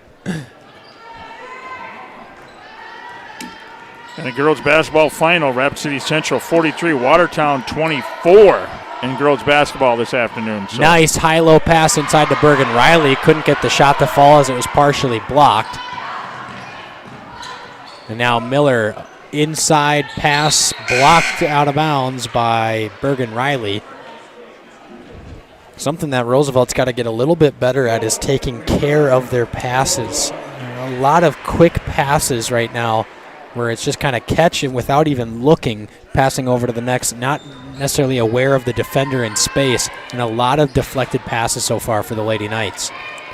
Into 1, Watertown 10, Central 9. That's another game we'll be watching this afternoon. Miller up top to Schultz, inside to Baker. Nice spin move, turnaround jumper off the mark, no good. Rebound into the hands of Friedman. They'll push up the right side of the floor now with Lucy Moore. Moore has to get rid of it over into the hands now of Molly Abdush. Inside to Hannah Ronzik. Turn around, kicks it back out to Abdush. Standstill 3 from the left wing. Off the back of the iron, no good. A little bit too strong. And Miller will bring it up across the floor for Roosevelt. Into the hands of Spicer. Swings it over to Schultz. Into the corner now. Dump off inside to Baker. Didn't have anything doing. And a pass inside to Schmidt. Up top to Miller and back to Schmidt. Over on the right baseline now. 15 on the shot clock. She'll drive baseline. Nice pass to Miller. Had her shot blocked by Friedman. And now in transition, Ronzik has it. And she'll go up off the window. Can't get her shot to fall. Rebound bounces around finally into the hands of Hannah Friedman, who goes up off the window. A second chance effort, and it's good. Missed the initial shot, grabbed her own board, and went up off the window strong for 2. She's got 4 points and a timeout from Coach Agan and the Roosevelt Rough Riders. 32-19 here with 3:09. We will take a timeout after the 30-second timeout. We'll be back here on Real Presence Radio Network. Real Presence Radio is available on Google Assistant devices, including Google Home, phones, tablets, and smart displays. To start this action, say something like, "Okay, Google, talk to Real Presence Radio." It will then ask what station you want to play, to which you can respond, "Play Sioux Falls," or "Play AM 970," or "Play WWEN." From there, you can use words like play, pause, and stop. Listen to RPR anytime, anywhere on Google Assistant devices. Welcome back to O'Gorman High School as the Knights lead the Riders 32-19. Is that the biggest, or was it a little bit more? I think the biggest was 14, maybe 15. As that one is knocked in by Spicer. Katie Spicer knocks down the elbow jumper and gives her first points of the afternoon. Abdush up top to Bergen Riley, swings it over to Friedman. Looking inside at an open Abdush was Moore. Pass it up, kicks it off to Ronzik instead, whose deep three-pointer off the back of the rim, no good. And a foul to Lucy Moore, that'll be her second. Lucy can't get a break today.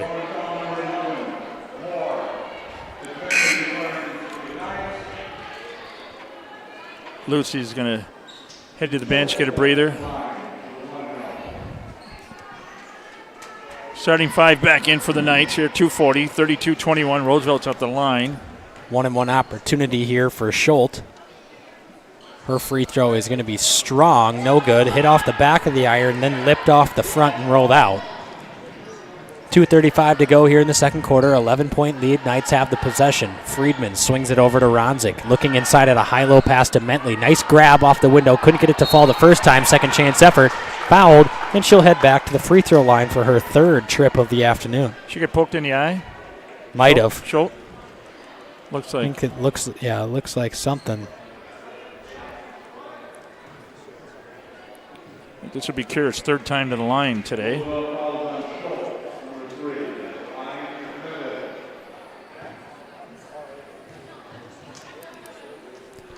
Mentley's free throw off the side of the rim, no good. Hit the left side of the iron.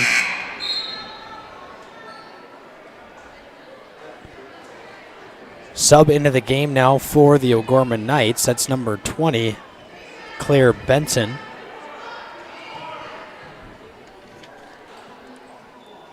That free throw by Mentley is good. 9 players for Coleswood here in the first half.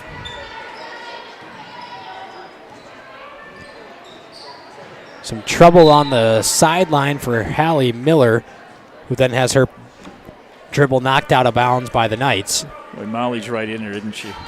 So Spicer has it. They trail by 12 with 2 minutes to go here in the second quarter. Miller now on the left wing, looking at the dump off inside. Decides to pass out to Schultz. Over to Spicer, now into the corner. That's Schmidt up top to Spicer. Had it stolen away by Molly Abdush. 2-on-1 fast break. Abdush lost her dribble. Turnaround. Pass up top to Mentley. At the top of the key. Inside to Ronzik. Spins into the paint. Kicks it back out to Mentley. Up off the window. Couldn't get it to fall. Rebound into the hands. The shot clock. You know who's on the shot clock down there? That's Mark Struck. Did he mess up? I couldn't tell if it... So it should have got reset when they stole it, and he did not. So that's why the shot clock stopped, and the Gorman Knights kept going. So there's a Gorman ball underneath. Oh, no. Reisdorfer goes over and goes, "What did you do?" I mean, that's a good call. That's 33-21, the Gorman ball underneath the basket. You see that happen a lot. Not here, but you hear about it.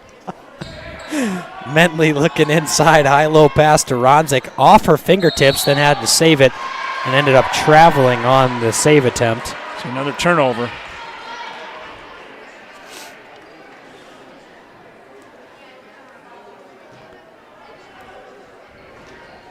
You just text him? I did. I texted one of my buddies down there, Tupper and Joey Ingeman, running the stat board and actual official scorebook. Said Mark must have taken a quick nap on the last possession there. Pass is deflected out of bounds, and Matt Landry can't hang on to it. Matt Landry must not have the wide receiver skills of his son Rush, so he couldn't hang on to that pass there, trying to multitask, sending a text message or checking ESPN scores and catching a bouncing ball. Benson up top to Mentley, swinging it over now to Ronzik on the right wing. Looking inside at Bergen Riley on the block. Spin move up off the window. Don't know how she got that to fall. Looked like she was about to trip. I thought she was going to travel, flipped yeah. it up with the left hand off the window, and it made it look routine and smooth. Under a minute. We're going to call a backcourt violation there on the Rough Riders. 35-21, under a minute here. Knights have the ball at half court.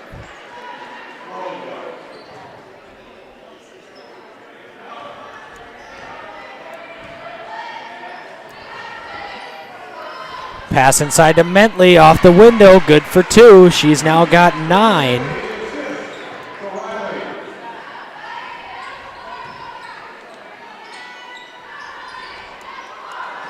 Riders having a tough time beating the pressure now, and Abdush gets a nice easy steal off the window, good for 2. 8 now for Molly. This went from an 11-point game to an 18-point game in about 35 seconds. Was it that much? Martinez over to Spicer, drive inside, kicks it over to Miller, up top to Martinez. Spicer, hesitation, dribble, nice shot fake, can't get the shot to fall. Rebound by Schmidt, over to Spicer, into the hands of a Schultz in the corner, couldn't get the baseline jumper to fall. And that'll do it for the first half of action here from O'Gorman High School. The Lady Knights on top of the Rough Riders 39-21 as we get ready to head into the halftime show here on Real Presence Radio Network after the break. Your family is depending on you to provide financial security for them. The Knights of Columbus can help you with insurance solutions such as disability income, long-term care, both term and whole life, annuities, retirement, and estate planning services. Join the Knights of Columbus today at kfc.org/join us for access to all these insurance services. Call the BB Agency at 605-882-8689. That's 605-882-8689. Pizza Ranch and Fun Zone Arcade on 41st Street in Sioux Falls offers a daily buffet featuring a variety of pizza choices, salad bar, and chicken. Pizza Ranch has a spacious dining room as well as 8 party rooms that fit different group sizes. Their online menu provides another option for their customers to order from. Pizza Ranch is located across from O'Gorman High School on 41st Street and can be contacted by calling 271-8646. Pizza Ranch is a strong supporter of O'Gorman Knights athletics and activities. At Guarantee Roofing and Sheet Metal, we are guided by one simple principle. We do what we say we're going to do. We believe in ensuring our customers are happy with the work we deliver. Guarantee Roofing and Sheet Metal was established in Sioux Falls in 1981 and has been involved with installing more than 100 million square feet of commercial roofing across the Midwest. We have worked on businesses including schools, universities, hospitals, churches, and factories. For more information, we can be reached at 605-331-5121 or online at guaranteeroofingsd.com.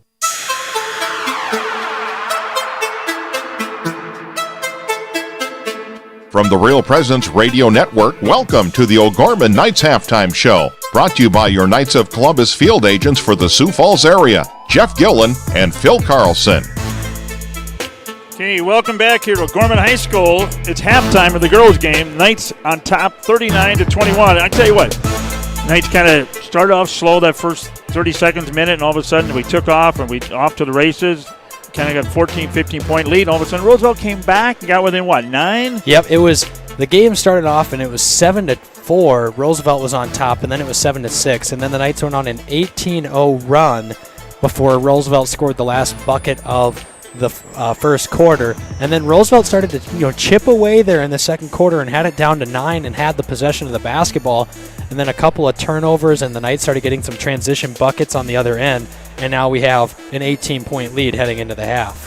But they didn't pressure him that much towards the end there. But all of a sudden, they're getting the turnovers, backcourt violation, everything. So it's really O'Gorman's kind of up and down here a little bit the first half. Yeah, it's been like a roller coaster ride. You're still trying to figure things out. And something that I've began to notice more and more about the Lady Knights is they don't have a whole lot of depth into their rotation on the bench. They're playing their 5 starters a lot of the minutes, and then they go about 2 to 3 deep with Schlimgen and Lucy Moore, and then that third player is kind of a rotating, revolving door in there. So yeah, they played 4 off the bench in the first half here. Yeah, exactly. So Schlimgen and Benson both got in. Yep. So it's been it's been an impressive first half at times for the Lady Knights, but I think that they have to start taking better shot selection down on the other end and they are forcing a lot of passes inside. You know, Kira Mentley's having a great game. Bergen Riley's having a great game. Molly and Hannah both have 8 and 11 combined. And they're doing a good job of spreading the wealth here in this afternoon. No, it's been a good game. So coming up in the Inside O'Gorman segment, we're going to preview the next game after this, the second game of our doubleheader this afternoon. Number 1 Roosevelt against number 2 O'Gorman to be right here. That game preview will be next here. The halftime show continues. It's a Knights of Columbus halftime show. You're listening to O'Gorman Basketball on Real Presence Radio. Sioux Equipment Company can fix, sell, and repair gas pumps, tanks, and air compressors. They offer sales and services for lifts, signs, decals, and tank truck equipment in Sioux Falls and the surrounding areas. Sioux Equipment Company is located at 1310 East 39th Street in Sioux Falls, just off of East Benson Road. They can be reached by calling 605-334-1653. Again, that number is 605-334-1653. Pre-planning a funeral is a wonderful gift for families. I'm David Lewis of Barnett Lewis Funeral Home, a family-owned and operated service to the community. Our goal is to make arrangements with families comfortable when they decide what their wishes are for funeral services. I will listen to all needs and offer choices for funeral arrangements and make sure all questions are answered. Barnett Lewis Funeral Home can be contacted at 336-0707 or by going to barnettlewis.com. Welcome back to O'Gorman High School as we get to our Inside O'Gorman segment to learn some things going on around O'Gorman this week. Obviously, the main thing is the game 2 of our doubleheader up next as the O'Gorman Knights boys get ready to face the Roosevelt Rough Rider boys in a matchup between two teams with a combined record of 18-1, and the only loss on that score or on that standings board is between the two opponents, where Roosevelt defeated the Knights by 1 point. So 1 point separating one loss between the two combined programs, and that should be a fantastic game this afternoon. So coming up, let's see what's going on. There's wrestling this morning up at Chamberlain, and then Monday gymnastics versus Yankton over Power and Grace. Oh, we forgot what's tomorrow. You know what tomorrow is?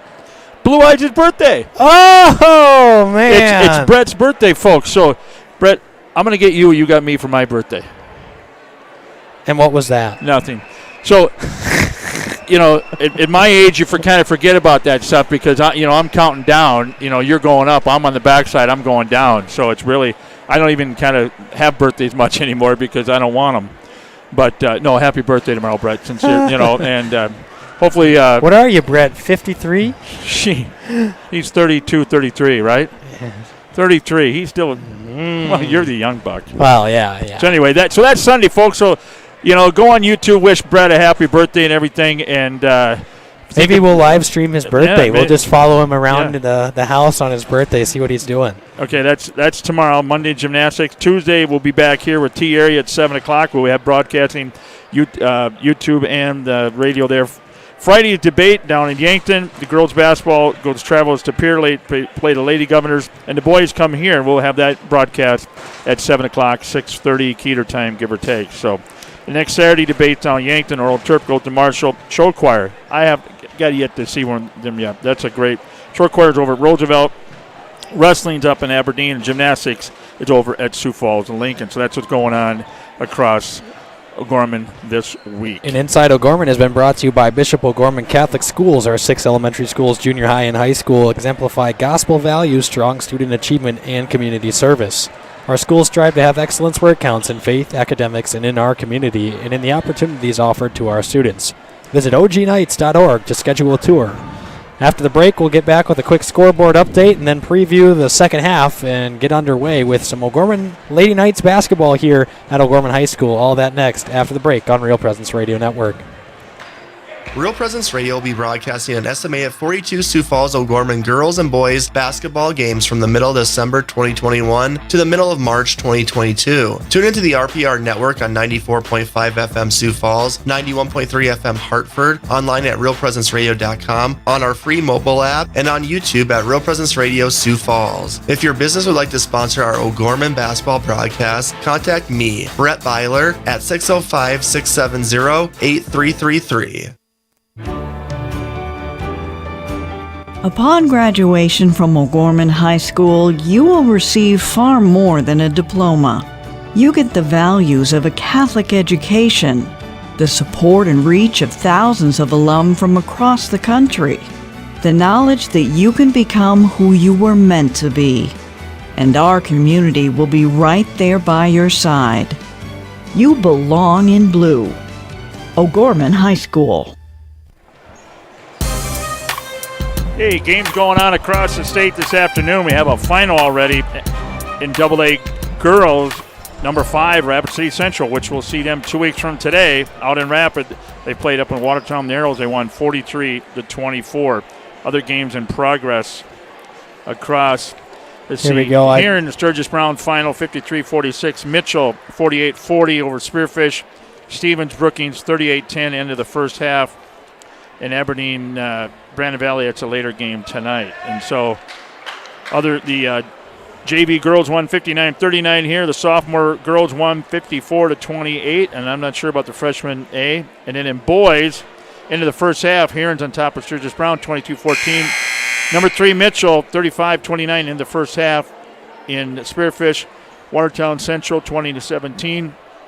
And the other games will be later this afternoon. So we're getting ready for the second half to open up as O'Gorman will have the opening possession here.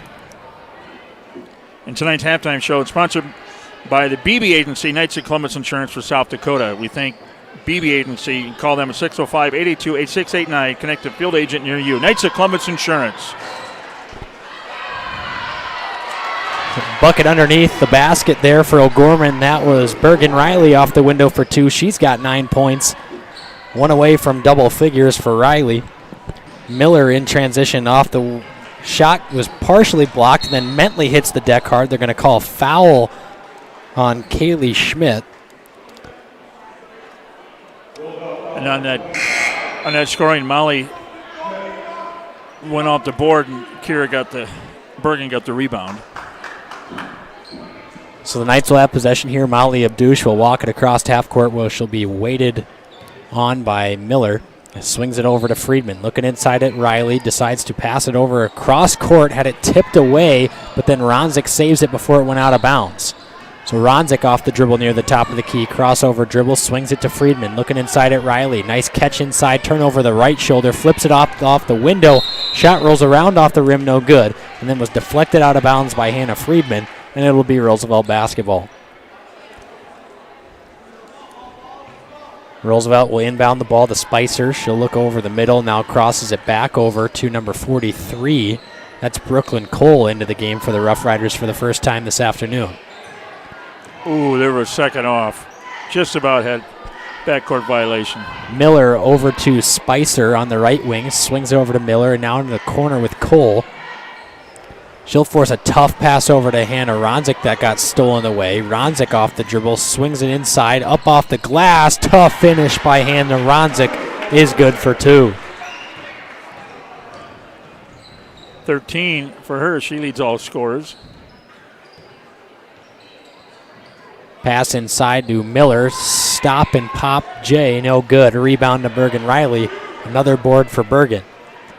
Ronzik in transition, cross-court pass to Mentley off the window. She was fouled, couldn't get the shot to fall, but will head to the line for 2 free throws.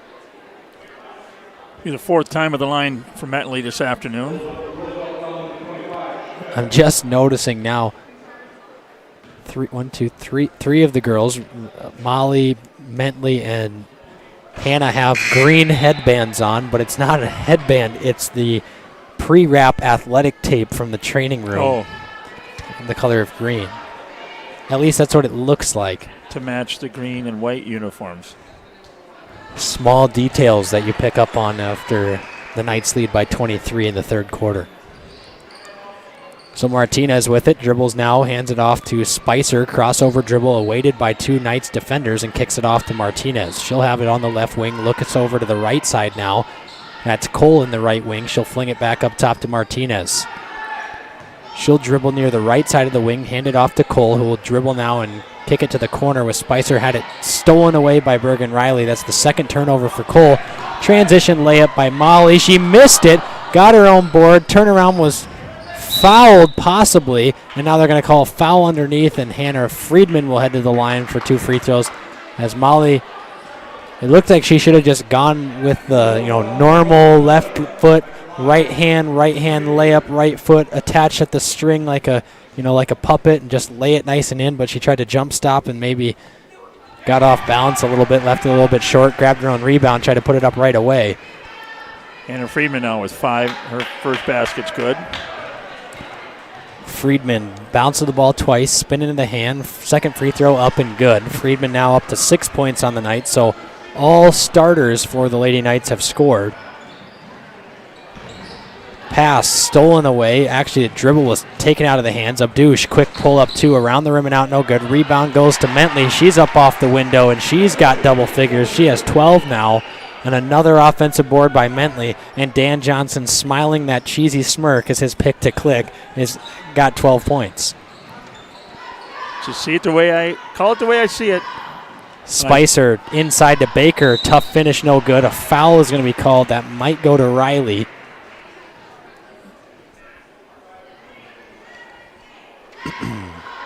I just dissect the game ahead of time and look at it over and see, okay, what's going to... It's actually going to be Friedman's third. Ooh. Dan Johnson turns on his almighty powers and glances through his crystal ball at home as he rubs it over to get some inside vision on the O'Gorman Lady Knights Saturday afternoon game against the 1-8 Roosevelt Rough Riders.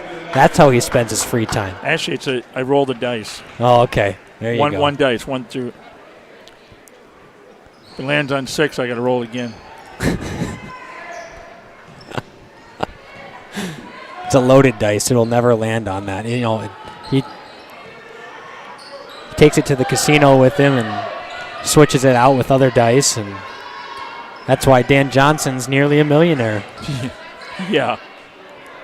Lucy Moore with it at the right wing. Nice pass inside from Bergen Riley to a cutting Mentley. A nice high-low pass there. Nice vision from Riley to swing it down to Mentley, and Mentley has 14 to lead all scorers. Dan Johnson, you're so wise. She has come a long way since that first game, hasn't she? Well, everybody has. Martinez with it on the right wing, swings it over to Spicer. Drive inside, nearly lost it. Stolen away by Bergen Riley. Can she beat everyone down the floor? Had it stolen away, Molly Abdush. This time she makes the layup, and the lead is now to 30 as Abdush has 10. She needed that because her last 2 attempts came up short, so she needed to get that. Martinez pump fake of the 3, swings it over to Spicer, inside dump off to Baker. Turnaround, nice step through move by Baker is good. Aubrey Baker, this 5'10 senior, with a nice step through to cut the lead to 28. Bergen with it at the elbow, realizes no one was on her. Drive inside, dish to Mentley, easy layup off the window, and she has 16 points now. Dan, Grand Falls is open tonight. You want to take a trip? I'm thinking you're feeling a little lucky. I got to ask you, since your Patriots got beat last week by the Bills, who you gonna root for the Bills tomorrow night against the Chiefs? I got it. Well, of course. I'm not a Chiefs I have to ask that. Yeah, of course. I'll root for the Bills a little bit. But, I've got to support my guy Tom Brady and the Buccaneers, obviously. Well, that's in the other game. I knew that. But my other question is to Brett, our producer, but he didn't have a mic. That hit the wire. Hit the wire and no signal. They didn't call it. Since your Cowboys got beat, Brett, who you going with? You can just kind of tell me.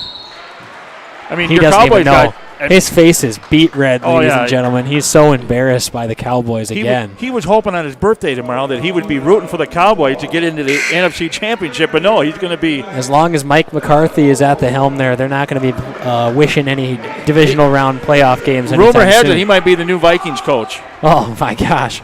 Well, then the Vikings are going to go from bad to ugly.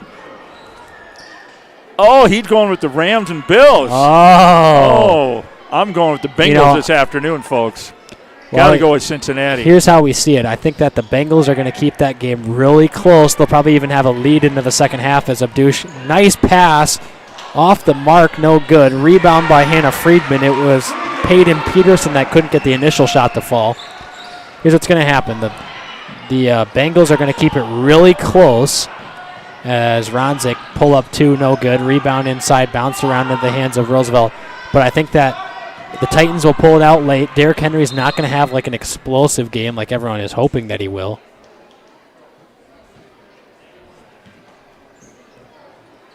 He sees something. He's coming over.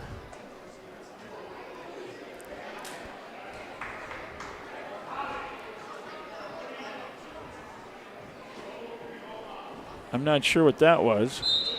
Shot clock didn't change. No, it wasn't the shot clock. It was the Mark's game clock didn't start. Anyway, so Titans over Bengals in a one-possession ball game. Then the Rams and the Bucks is going to be a fantastic game. I'm picking the Niners over the Packers tonight, as Martinez 3 is no good. We've got Niners, Titans, Bills, Bucks. Okay, Lucy Moore gets fouled from behind, so we have Gorman ball. 14 foul for the Rough Riders, 2 for the Knights here with 2:35 in the third. 56-26 all Knights this second half so far. And we have some moisture on the court. Yep, they're going to get that cleaned up. Coach Mathis comes out. He gets a standing ovation. So Abdush will walk it across the half-court line. Knights lead by 30 here with 2:31 to go in the third quarter. Off the dribble is Peterson, looking inside now to Ronzik. Cross-court pass to Lucy Moore, swings it over in the corner. Peyton Peterson, three-pointer, off the mark, no good. Rebound to Spicer, and the Rough Riders will push. Crossover dribble nearly stolen away by Abdush, swings it over to Martinez. She had the opening bucket of the game and has been quiet ever since. ooh, that's her fourth. Hannah Friedman.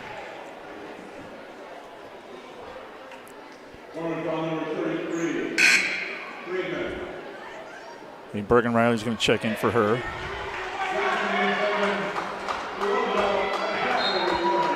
That might.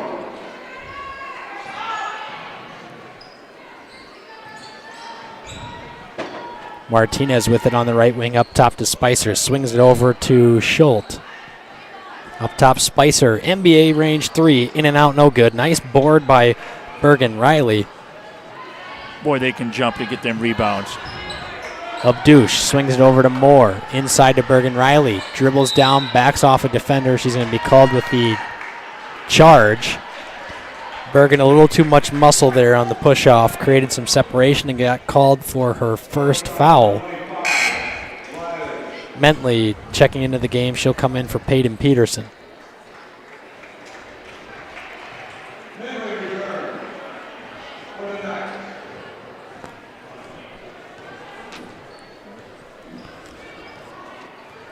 So Spicer just threw that one out of bounds. And ooh. Hit a little girl in the front row. Oh, her dad's giving her a hug. It's okay. Watch out over there. That's the hot spot to be. Lucy Moore with it inside to Hannah Ronzik. Elbow jumper is good. Crowd's starting to fill in here. Ronzik now with 15.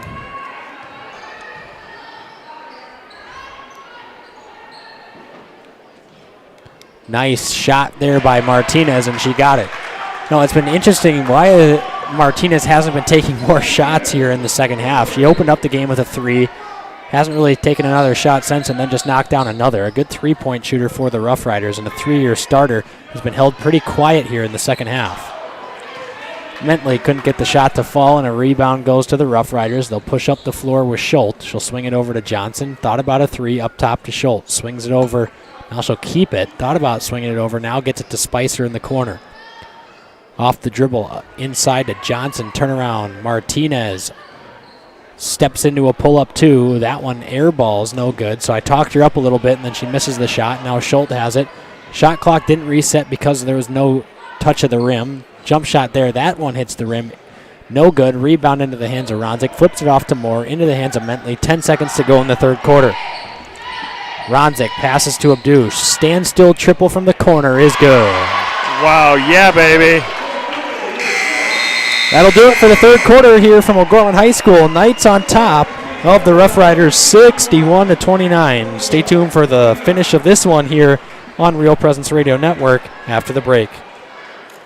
J&J Caseworks and Closets and More is a proud sponsor of the O'Gorman Knights. Following the same rich, winning tradition, family, and Christian values, J&J Caseworks strives to create a work environment to call home. Family owned and operated, J&J Caseworks has several full-time positions available. Our team members pursue career goals, learn new skills, and get the recognition they deserve. To set up an appointment, J&J Caseworks can be reached at 605-332-0805 or email jobs@jmjcaseworks.com. Go Knights!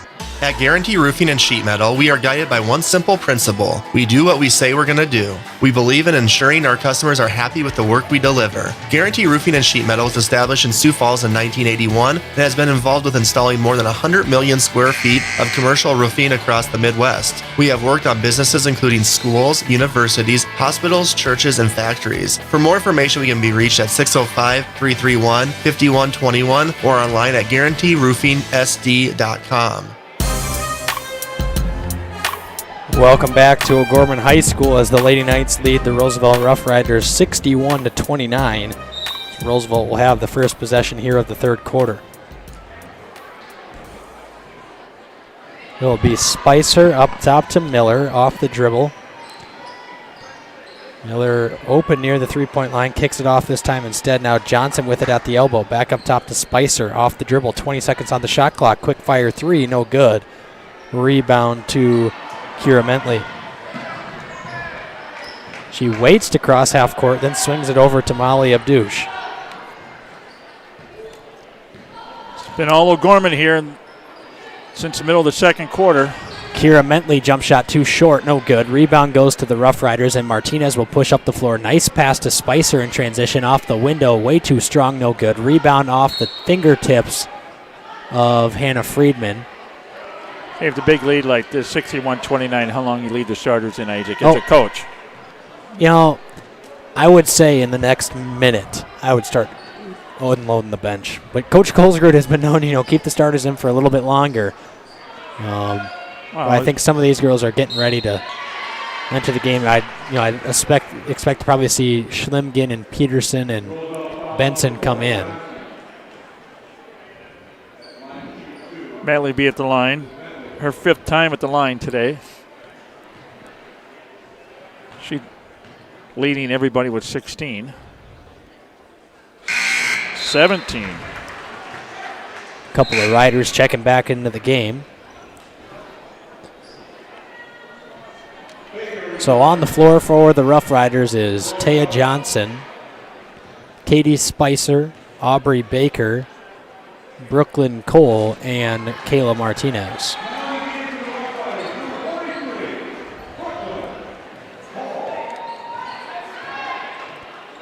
Pass inside to Johnson. Nice scoop shot underneath the basket off the window. Good for two.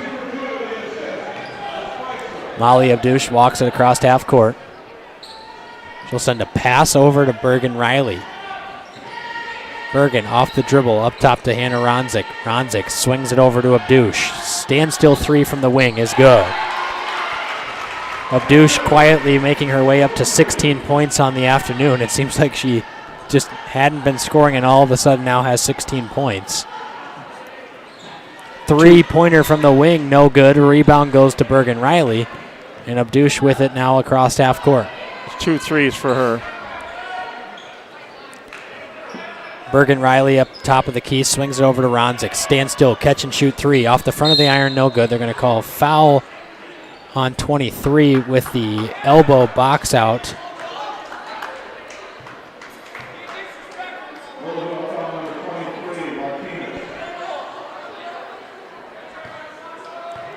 .606 left here.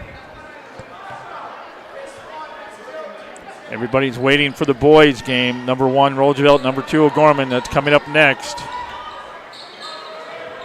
Bergen had it swatted out from her hands underneath. And then up top to Molly Abdouche. Nice vision inside to Mentley off the window. No good on the rebound attempt for Friedman. She gets it, kicks it out to Abdouche. Kicks it to the corner. Ronzik, pull-up jumper off the back of the iron. No good. Rebound Mentley. had to quickly put one up, then got another chance. She got fouled pretty hard, hits the deck, and she'll head to the line for 2 free throws and a chance to get into the 20s. She had to be getting tired jumping like that underneath. God bless her. Now we've got a brand new 5 getting ready to check in, so Mentley's only chance at 20 points would be to knock down both free throws here. She makes the first.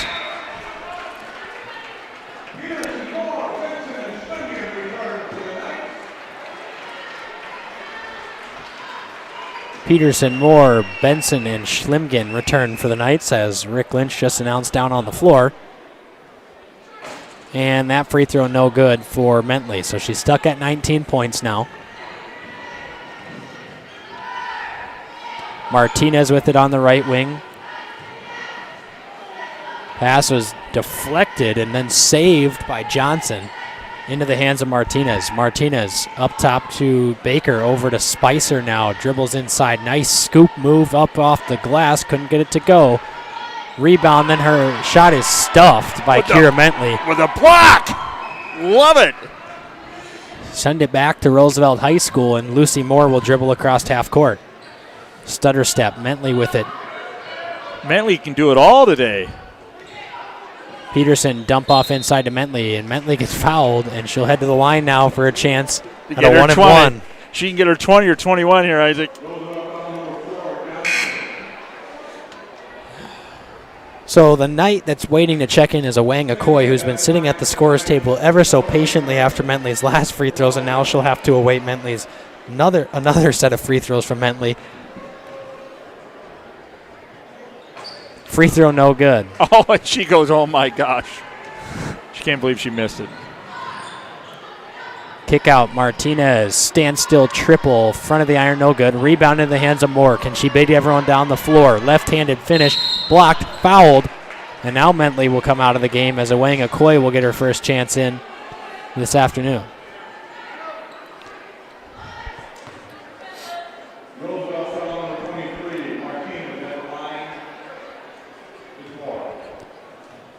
Lucy Moore dribbles 3 times, squares herself up to the basket. Back iron, no good on the free throw. And Kira Mentley will take a break as she gets a nice ovation from the crowd on hand. A big crowd on hand tonight, or this afternoon so far for O'Gorman. Expect things to fill in a little more as the boys game gets ready to be played, and we'll have more of the boys' parents. We're at that sophomore game over in the rec center right now. Talk about Lucy Moore. She's a 10th grader. She's 16. Her favorite class and teacher is math, and her 4th grade teacher, Mr. Larson, was her favorite. She wants to start her own business after college. Big aspirations there for Lucy Moore. A foul is going to be called on Lucy, I believe. And this one here, I got to figure out. I have never had this. Her mom's or grandma's favorite home-cooked meal, sausage soup. Huh. Yeah. I got to give that okay. End of 3 update. Watertown 31, Rapid City Central 28. So they got a nice game going on there. Thank you, producer Brett, the pre-birthday boy. What do you think your fiance is going to get you? That's a travel. Lump of coal. No, he got that at Christmas. Oh, maybe a Snickers bar. Kiss on the cheek. You never know. Does she call you Blue Eyes? Maybe a chewed piece of gum, like in the movie Home Alone. Lucy Moore inside to Awang Okoye, and Awang with it near the top of the key, hands it off to Peyton Peterson. Peterson off the dribble, hands it off to Benson. Benson inside to Okoye, spins out and traveled with it.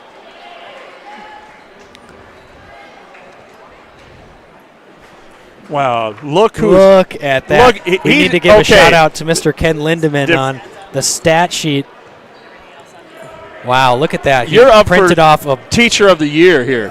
A card stock copy of the boys' stats that we're having a little bit trouble getting to print off correctly. God bless you. He goes on and makes all the adjustments. Mr. Ken Lindemann. I got breakfast Tuesday. The AP Calc teacher and fantastic Teacher of the Year candidate at O'Gorman High School. Going the extra mile. Yes. We just asked him, and he said, I'll be back. It took him, 6 minutes, and he was back? Yeah. Yeah, he said, let me go run into my room quick.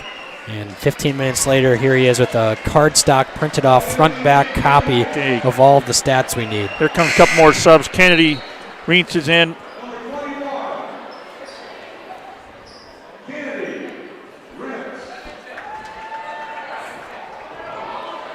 That one thrown off the face of Miller there. Talk about a no-look pass. That's a no-look catch. Now we've got a scrum on the floor. Oh, I just smacked my face trying to pick up the paper there. 3:27 left, 67-31. All right, so some new subs into the game. Kennedy Reentz is in, like you had mentioned, for the Knights. It's Reentz, Benson, Peterson, Schlimgen, and Okoye. And in for the Rough Riders is Baker, Miller, Schultz, Abigail Baker. As that shot is good. Kennedy. She wants her favorite class of prevention and care, and her teachers are Tiffany and Sarah. She wants to go to college. Her parents, shout out to Jason and Jill, which I happen to know very well. Good people. Need a haircut, I can tell you where to go, Isaac. I think I'm going to keep it going for a little bit longer. Maybe donate it.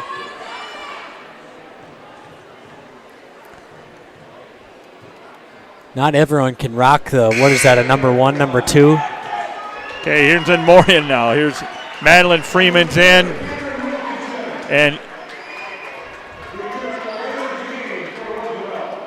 I believe that's Lizzie Capman in as well.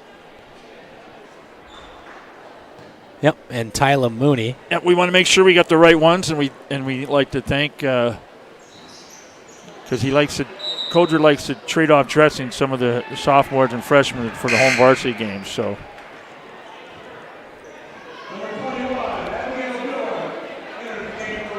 it's Roosevelt ball underneath.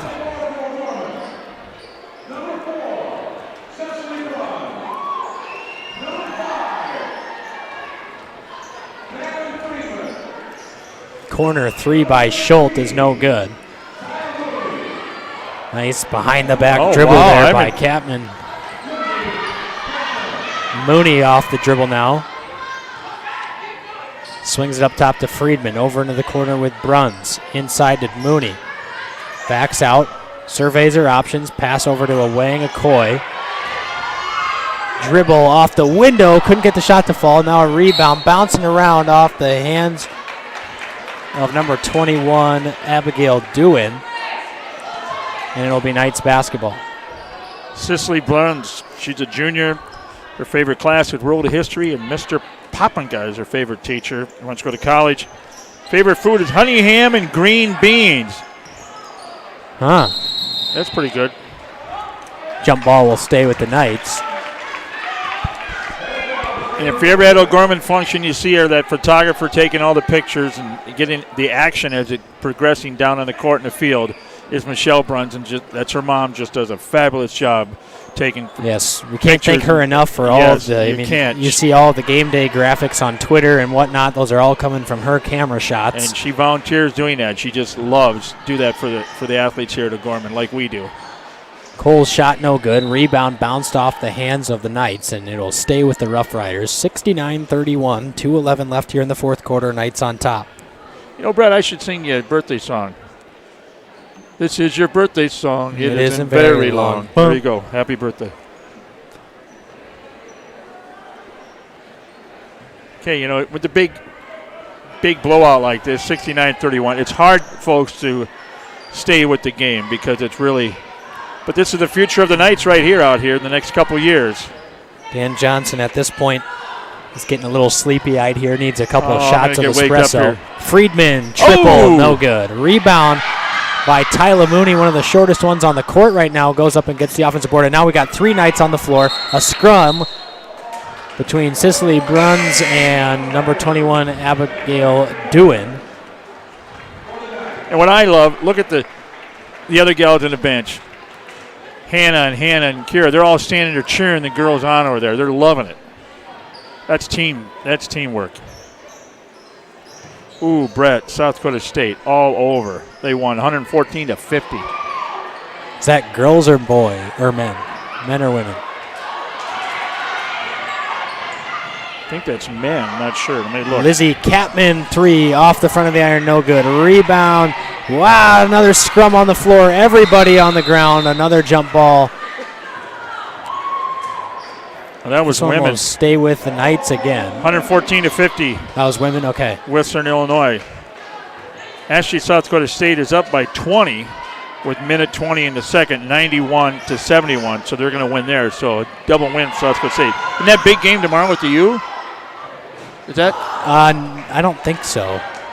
It's coming up. It is coming up. They already played game 1. Yeah, got game 2 here.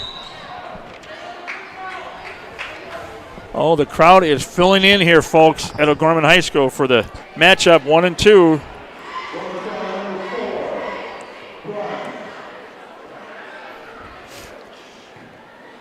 So when the game gets over, we'll just do a brief wrap up and we'll get right to the boys' game. That free throw is up and good by number 30, Cameron Wilkinson.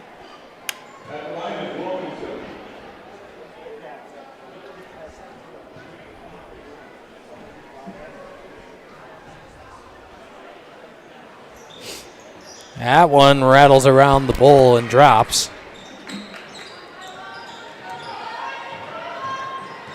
(69-33). Mooney across half court.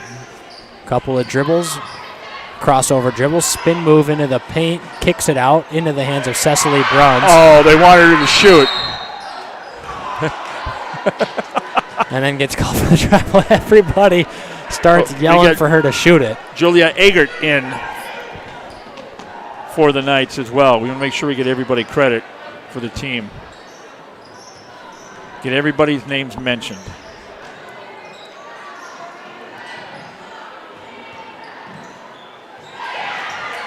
Oh, Mooney about had a steal.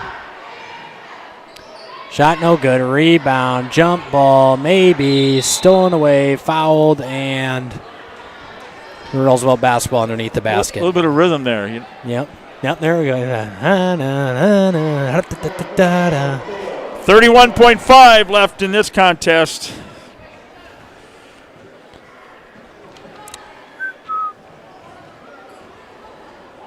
Free throw up and good. So did you talk to your brother today? What did he have to say? You know, he said he was ready to go. They were all looking forward to it. Game was scheduled, circled on their schedule after game 1. Okay, how long is he going to have to wear that? You know, I'm not 100% sure how long he's going to wear it. It's more just, you know, serving as extra protection right now. It was recommended by head trainer Tiffany after the initial bloody nose mishap at Washington. 2 days later at practice, took a flaming hot fastball off the face and started the whole cycle over again. So in a span of 2 days, a little bit of a black eye. And okay, here we go. 3. Wow.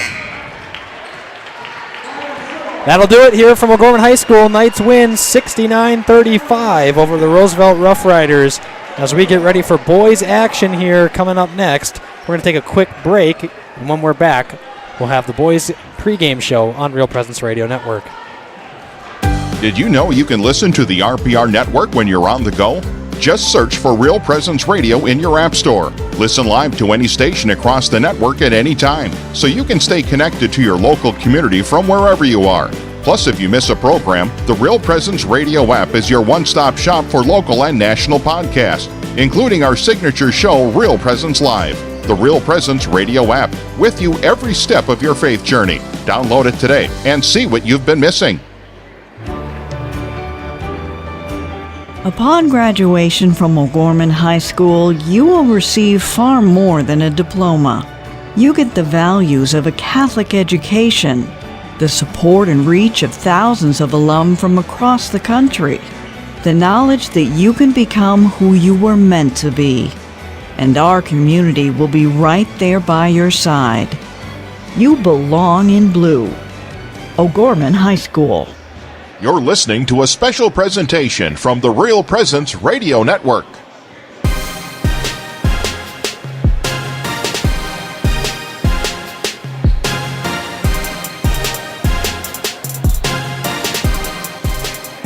on Real Presence Radio. Welcome to the Knights Game Day Show, sponsored by Guarantee Roofing and Sheet Metal. And welcome back to O'Gorman High School here in Sioux Falls for game number 2 of the Saturday afternoon doubleheader, featuring the boys matchup. The number 2 O'Gorman Knights, 10-1, winners of 9 in a row, versus the number 1 defending state champs and ranked number 1 in the state, Roosevelt Rough Riders, 8-0, winners of 19 games in a row, dating back to last season when they had their last loss coming against Yankton, 51-46, back in January 28, 2021. Thanks for joining us again this afternoon. I'm Dan Johnson with Real Presence Radio.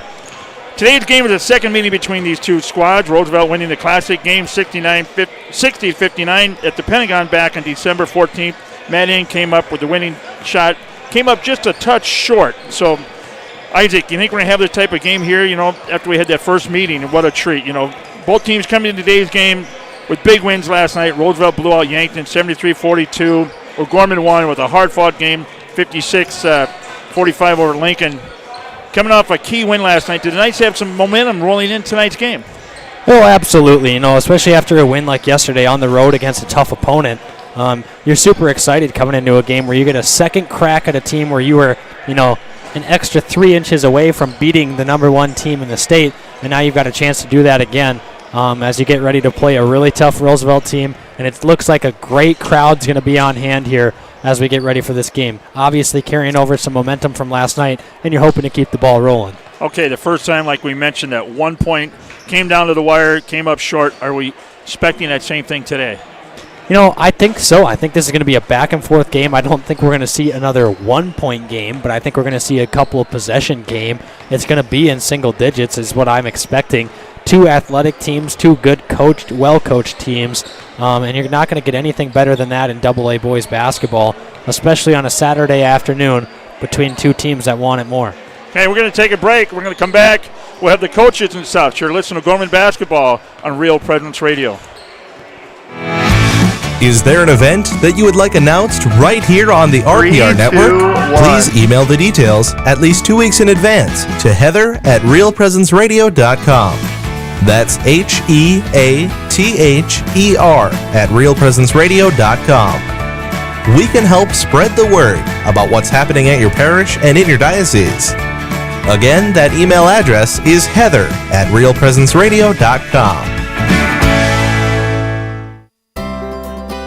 Here at Catholic Family Services, we believe counseling is for everyone. Catholic Family Services is here to help whether you are navigating a life transition, such as going to college or changing career paths, wanting to improve your communication skills, making plans for your future family, or wanting to understand mental health. If you would like more information or to set up an appointment with one of our trained professionals, call Catholic Family Services at 605-988-3775. Welcome back to the Knights Game Day Show, brought to you by Guarantee Roofing and Sheet Metal. I'm now joined by Roosevelt coach Mitch Vagaman.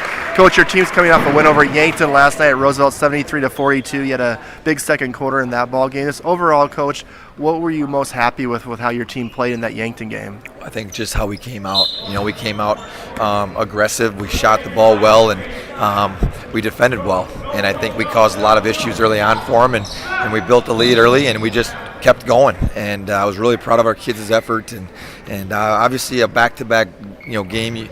Our kids need to play right now. We've been having these week-long stretches where we play on Friday or Saturday, then we don't play till the following Friday or Saturday. So to play a few games here now is good for us, but really happy overall with where we're at right now.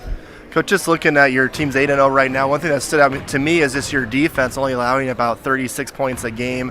Why has the defense so far through 8 games, Coach, been so effective? Well, I just think when you can make things difficult for opposing teams and force them to, play maybe a little faster than what they're used to, or force quicker shots up, you just feel like you take teams out of their rhythm. And we've just kind of created this style of play for our kids, and they've really embraced it and adapted to playing it. But like I said, our defense is our MO, and that kind of what drives us on both ends of the floor. But we feel like we have enough guys that we can throw in and out that we can play the way we play. Coach, in the first game against Sioux Falls, you guys won 60-59. You did get out rebounded by 8 in that ball game. Does the rebounding at all tonight concern you at all going into the game? Certainly, they present a lot of size. Obviously, we know that, and they have very physical post players that can really rebound the basketball, and that's something we've been talking about for a long time with our group. Is sometimes we rely a little bit too much on our post players to get rebounds, but tonight we've got to make sure all 5 are blocking out.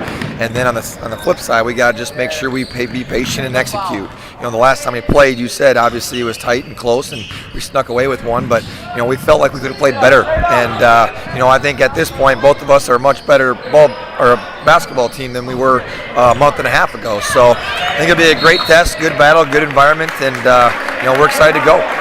Coach O'Gorman, like your team, has played really good defense this year, held Lincoln to 15 second-half points last night. What will be some keys if you do end up, in a half-court game and you can't get those fast break points against that O'Gorman defense? Yeah, and this is something that we've been obviously working on, and we feel like we play in the full court, but we know we have to be able to play in the half court too against good defensive teams. And for us, it's just about being patient. And when you play fast and you play in the full court, sometimes you can play a little quicker than what you'd like, but when teams can really defend and guard you, you have to really slow down and be patient and move the ball. And for us, it's just about making these guys play a little bit longer defense. And we feel like when we make teams play a little bit longer, good things can happen. And for us, it's just we just got to come out and be us and be who we are and let the game take care of itself. But we just know it's one possession at a time, and we'll see what happens. Thank you so much, Coach. Good luck today. Thanks, Brett. Appreciate it.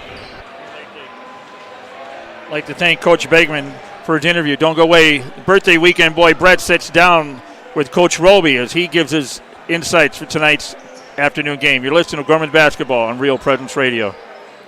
Hello, this is Mark Konzemius, president of the Catholic Community Foundation for Eastern South Dakota. Preparing for the end of life can be overwhelming, even scary. Yet as disciples of Christ, we live in great hope and the reality of God's promise that death is not the end, but a new beginning. The end-of-life planning workbook for Catholics is now available. I encourage you to reach out to one of our Catholic Community Foundation offices or ccfesd.org. May God bless each of us on our journey to heaven. At Guarantee Roofing and Sheet Metal, we are guided by one simple principle. We do what we say we're going to do. We believe in ensuring our customers are happy with the work we deliver. Guarantee Roofing and Sheet Metal was established in Sioux Falls in 1981 and has been involved with installing more than 100 million square feet of commercial roofing across the Midwest. We have worked on businesses including schools, universities, hospitals, churches, and factories. For more information, we can be reached at 605-331-5121 or online at guaranteeroofingsd.com. Welcome back to tonight's Game Day Show, brought to you by Guarantee Roofing and Sheet Metal. I'm now joined by O'Gorman Boys coach Derek Roby. Coach, we had a big win last night over Sioux Falls Lincoln, 56-45. This was a game that was back and forth in the first half, and then toward the end of the third quarter, John Costello, I thought, hit 2 humongous threes to give us that momentum going to the fourth quarter, which we never relinquished. He had 21 points in the game. Can you just talk about those shots he made and this John's performance overall? You know what, I tell you what, John really played well. I told you last night, John's a smart player. He very consistent, seldom makes mistakes. He doesn't always shoot the ball like he did last night, but in practice he does. In practice he shoots it pretty well. He's just a really steady high school basketball player, so really happy for him. Like you said, he stepped up, hit some big threes, and there's that one he took about 18 feet away, and I thought, you know what, you just have to let him go with it because he felt it. And, we certainly couldn't have won without him last night, that's for sure. Coach, now we have a quick turnaround and playing the number 1 team, Sioux Falls Roosevelt, the team that gave us our only loss this season. That first game, Coach, it was kind of a really physical game. We had 19 turnovers. They really pressured us and ball pressured us, which I'm guessing you're expecting tonight. What do we need to do to try to handle that pressure tonight, Coach? Well, it's going to be point guard by committee again. I know I told you that last night. We're just trying to find a guy to be able to get the ball up the floor, and you're exactly right, Brett. If we can handle the pressure, that's going to increase our chance of staying with the Riders. If we string a bunch of turnovers together, and if we can't handle their full court zone press, then it's going to be a long night for us, or I should say a short night, because the game will be over real quick. One thing about the Riders, they just want to out-athlete you. I told you that last night a little bit. They just put some guys on the floor that are so doggone athletic, and they just pressure you, and hopefully you turn it over, and they're going to go down and score. I don't think they want to slow it up any. Not that we do. We just want to settle in and get good looks, but it's going to come down to us being able to handle their pressure, playing through adversity, playing through some physicalness of a game that is going to feature these two number 1 and number 2 teams. Roosevelt's a team coach that's a very streaky team that kind of feeds off big runs, like those 10-0 runs, 12-0 runs type of thing. How important will it be for us to try to avoid allowing them to get those, say, 10-0 runs against us? I think that's huge. There again, we want to start the game and get the crowd, take advantage of our home court, get the crowd behind us. We don't want to try to keep playing catch up with the Riders. Not that we can't do it, because we did it the first time around, but we just have to be real careful that they don't get that type of energy level from our turnovers and them hitting big shots, and because it could just snowball on us. But you know what? Our guys are finding ways to win. Hopefully we can grind one out here. Coach, in the first meeting, we were +8 on rebounds against them. David, he had 12 in that game. Is that maybe an area tonight where you think we might have a little bit of advantage, possibly down low with some rebounding?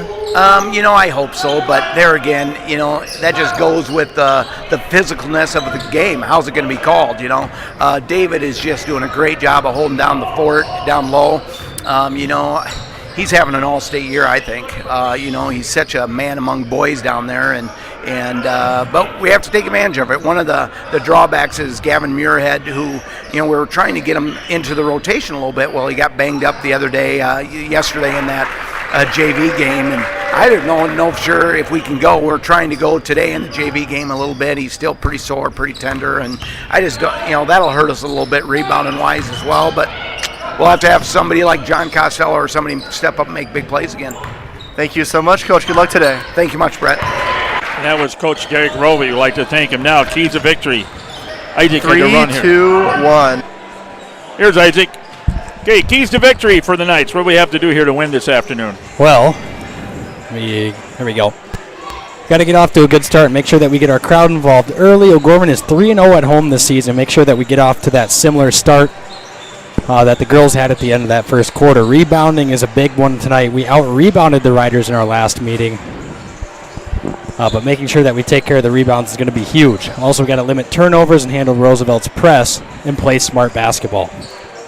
Hey, the keys to victory to Sioux Falls O'Gorman Knights have been brought to you by Closets & More, a locally owned company providing custom-designed closets and storage solutions. Closets & More can be reached by calling 334-5135. Online with closetsandmoresd.com. Now, pick the click. I'm going to go with John Costello tonight. I think that I'm going to pick Rush Landry tonight. I think that it's going to be more of a defensive thing for him. I think that he's going to continue to play well on the offensive end, but I expect him to have a better game on defense. He shut down a couple of opponents last night, especially in Elliott Whitney when he was on him. I think he's going to draw a little bit of a tough matchup tonight, and I think that he's going to be able to provide some defensive opportunities, stealing the basketball and pushing in transition. So Rush was my pick last night. So that's where you got the okay. I'll give you that one. And let's see here. I got to flip through my script here. Keys to victory for Sioux Falls O'Gorman Knights has been brought to you by Closets & More, locally owned custom designed closets and storage solutions. Closets & More can be reached at 605-334-5135 or online at sdclosetsandmore.com. I just read through that a second time. Tonight's Sioux Falls O'Gorman Knights pregame show has been brought to you by Guarantee Roofing and Sheet Metal. Guarantee Roofing and Sheet Metal was established in Sioux Falls in 1981 and has been involved with installing more than 100 million square feet of commercial roofing across the Midwest. For more information, they can be reached at 605-331-5121 or online at guaranteeroofingsd.com. So now, coming up next, we'll have pregame starting lineups, a priest prayer, and get to our game day here between O'Gorman Knights and the Roosevelt Rough Riders. All that next after the break on Real Presence Radio Network. Need repairs on gas pumps, tanks, and air compressors? Sioux Equipment Company can help. They serve Sioux Falls and the surrounding areas. Sioux Equipment Company also offers services for lifts, signs, decals, and tank truck equipment. Sioux Equipment Company at 605-334-1653 is a supporter of O'Gorman Knights athletics and activities.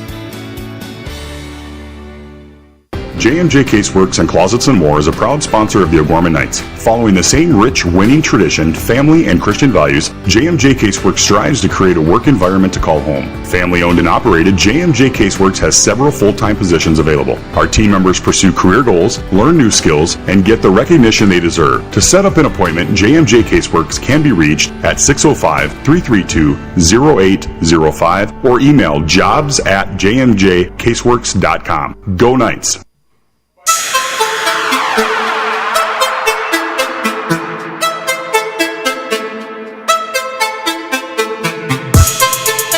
On the Real Presence Radio Network, O'Gorman Knights Basketball is on the air.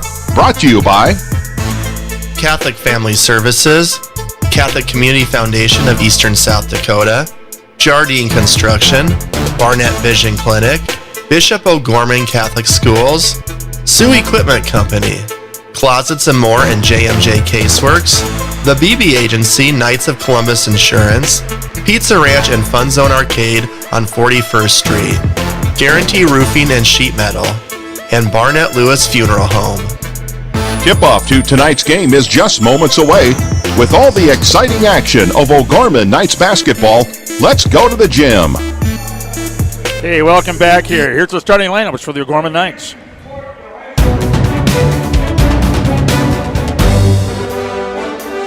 Emmanuel Struck, number 3, 6'3", senior, guard and forward. Matt Ing, number 5, 6'2", junior, guard. Rush Landry, number 23, 6'5", senior, guard, forward. John Costello, number 50, 6'5", senior, center forward. David Alpers, number 4, 6'6", senior, center. And they're coached by Derek Roby.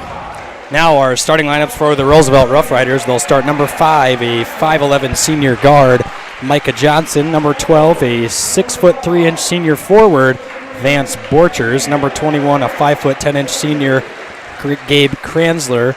Number 23, a forward/center, 6'6" senior, Marcus Phillips. And number 25, another forward, the 6'2" senior, Sam McMillan. The Rough Riders are coached by Mitch Begeman in his 5th year. A 66-54 66-54 record, a state title last year, and he's 6-7 in his career as the head coach of the Rough Riders against the O'Gorman Knights. And I tell you what, the crowd's really filled in here. Absolutely, we've got a good environment here for a good 4 o'clock. You got Mass Cathedral, St. Mary's. I got to get Brett's Christ the King in. So I'm going to church tomorrow. We got pancakes at St. Lambert's, folks. Knights of Columbus. Come get them while they're hot. So, if you ever want Dan Johnson to plug anything for you, let me tell you, he is ready to go. People text me all this stuff. So, now they're introducing the Knights, and good student section on hand for both schools. Administrators are here on both sides to watch these young kids. See some coaches up in the stands as they're scouting for their future games the rest of the season. So big crowd on hand here this afternoon for a Saturday 4:05 tip-off.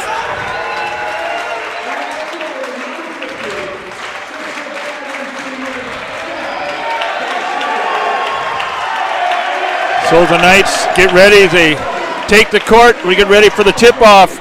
Number 1, number 2 here, folks, for the state of South Dakota Boys AA. The call of the game. Here's Isaac. Roosevelt will be in their maroon away uniforms, the Knights in their home whites, as we get ready for an action-packed game between the Rough Riders and the O'Gorman Knights. Tip-off getting ready to get underway.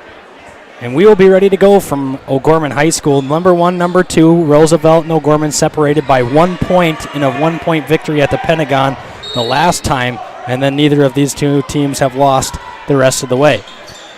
Tip is double tapped and then won by the Knights, and Struck will push, guarded closely by number 21, Gabe Kranzler. He'll swing it up top to Ing. He'll use a screen from Alpers, drop it off inside to David Alpers, who lost it off the tip. Struck drives inside. Tough finish is good for 2. Manny Struck opens up the scoring, and the Knights have a 2-0 lead. So Kranzler will walk it across the half-court line. Swings it over inside to number 25, Sam McMillan. Up top, That's Micah Johnson off the dribble, guarded by Struck. Borchers with it now, drives inside, kicks it out. Phillips, standstill three, off the front of the iron, no good. Rebound to Rush Landry, and Struck will push down the floor. Struck crossover dribble, creates some separation, hands it off to Landry. He'll use a screen from Costello, dump it off inside to Alpers.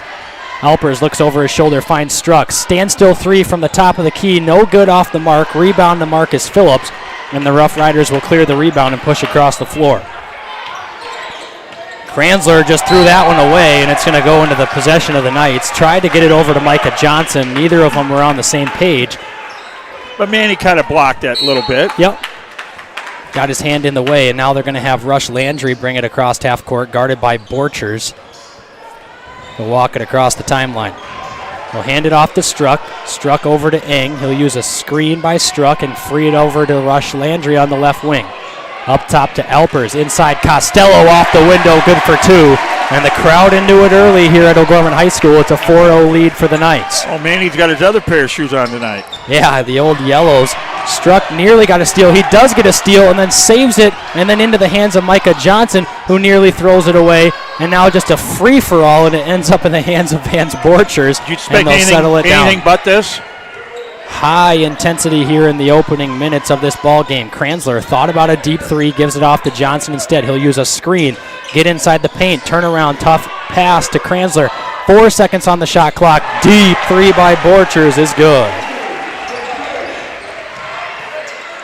Rush Landry inbounds it to Struck in the corner. Struck swings it over to Landry, and Landry will walk it across half court, guarded by Borchers, waits the double team, and then goes straight down the left side of the floor. Got his shot blocked from behind, out of bounds. It'll stay with O'Gorman. Borchers stayed with them the whole time and knocked it out. So Gorman ball underneath.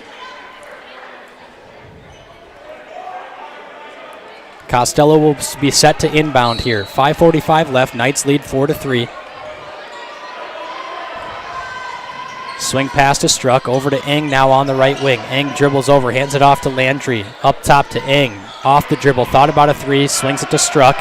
He'll use a screen from Alpers, and they're going to call an offensive foul on David Alpers. Moving screen there.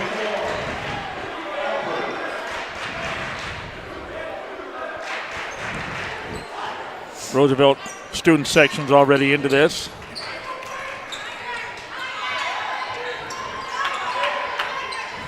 Swings it over to Gabe Kranzler, into the corner with Johnson. Johnson up top to Borchers, drives inside, kicks it out into the corner with McMillan. Back up top to Kranzler. Johnson with it now on the right wing. He'll use a screen, come off the screen, drive baseline. Quick swing pass, Gabe Kranzler, super deep three, well off the mark, no good. Rebound into the hands. Phillips off the three, that one's good.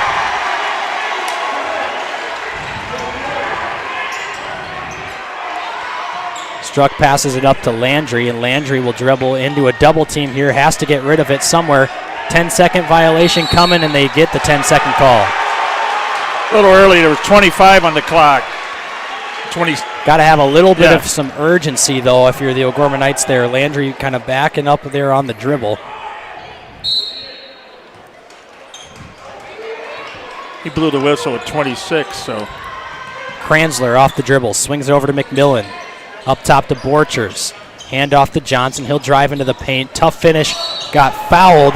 This is either going to go to Landry or Struck. I think it was Landry that got the first contact underneath the basket. It'll go to Rush Landry. That'll be his first, team second for the Knights. Roosevelt has yet to foul.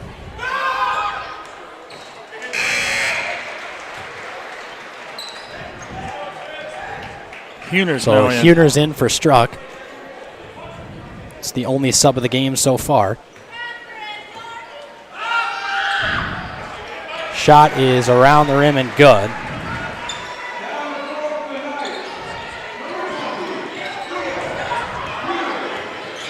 Landry to Eng. Eng off the dribble, swings it over to Costello. Thought about a three, back to Eng. Eng up top to Landry. Landry off the dribble into the paint. Tough shot off the window, good for two. Rush Landry, nice move on the offensive end. Cuts the lead to two here with 4:15 to go in the first quarter. Gabe Kranzler thought about a quick pass over, and then Leo Huner's got in the way and decided to pass it off. Johnson drives inside, pull up 2 from the free throw line. Back of the iron, no good. Rebound goes to Costello, and he'll push it up the floor. It'll be Matt Eng off the dribble, guarded closely by Johnson. Into the right side of the floor. Landry over to Costello. Costello had the hot hand last night. No shot yet, but Eng will fire. Oh! Matt Eng drills the triple. That was from the T. Ellis Road. 9-8, O'Gorman reclaims the lead. Gabe Kranzler off the dribble now. Uses a screen from McMillan up top to Johnson. He'll use another screen. Drive baseline. Johnson, nice right-handed finish off the window. What an athlete. Huners with it now. He'll dribble across half court. Picked up quickly and swings it over to Alpers. Alpers off the dribble. Gets rid of it to Eng. Guarded by Borchers. Eng uses a screen from Costello. Tough. Pull up 3 is good.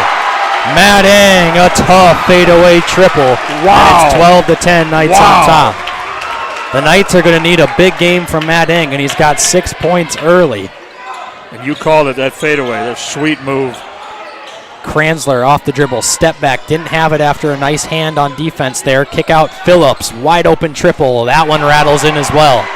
Back and forth and back and forth. We've got a tight one early on here in the first quarter. Next head ball, we got Ambrose and Struck ready to check in for the Knights. Huners over to Landry. Landry to John Costello. Corner triple is good.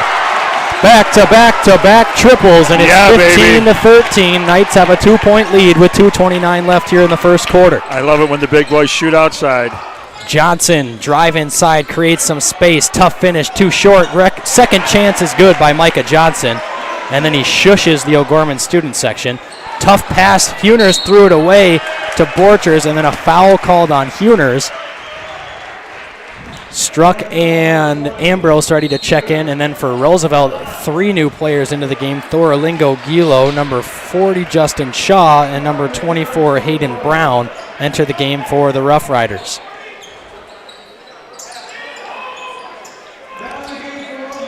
Costello and Landry going to take a breather. Johnson off the dribble into the paint, spin move, nearly had it taken away, over to Gilo, up top to Phillips, back to Gilo. Gilo crossover dribble, inside out moves, pass stolen away by Chad Ambrose, and then Thorolingo Gilo got his hands on it, knocked it out of bounds, and it'll go to the O'Gorman Knights. Nice defense there by Struck and Ambrose. Ambrose forces the turnover off the hands of Gilo. Eng off the dribble over to Struck. 30 seconds on the shot clock. They'll walk it across half court, swing a pass over to Huners. Huners swings it over, nearly had it stolen away, but however Struck got the tipped pass into his hands, and now a foul called on Hayden Brown. That'll be his first.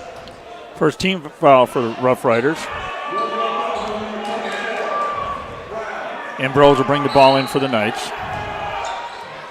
Ambrose to Struck. Over to Leo Huners, off the dribble, up top to Eng. Eng over to Ambrose now. They're swinging it around the perimeter. Back to Eng. Eng off the dribble. Caught in a little bit of trouble. Finds his way out of the situation off the window. Good for 2. That was a little bit of a, I'm going to throw it back, and they went to play the pass and left Eng with the wide open shot off the glass. 17-15, minute 17 in the first. Knights in the lead. Pull-up triple by Brown. That one hits backboard first, no good. Then Justin Shaw grabs it off the hands of Ambrose and out of bounds. Costello will come in for Alpers, and now we've got a Gavin Muirhead sighting. Muirhead was out last night with a knee issue. So Muirhead will draw the assignment on Phillips. Inbound to Shaw. Coming off the screen is Micah Johnson, swings it over to Gilo. He'll use a screen. Gilo drives into the paint. Nice dish to Shaw. Layup off the window, good for 2. Nice pass by Gilo, and we're tied at 17.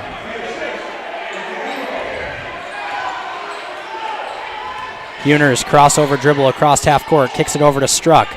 He'll use a screen from Costello, finds Costello, thought about the 3, dribbles over, had it stripped out of his hands into the hands of Shaw. And the Riders will get a possession here with 35 on the clock. Leo Huners with the steal in transition. Up off the window, couldn't get it to go. Muirhead trailed the play, nearly put it back in, but Huners will head to the line for 2 free throws. as he got absolutely walloped from behind. And he went sliding into the wall. Ouch.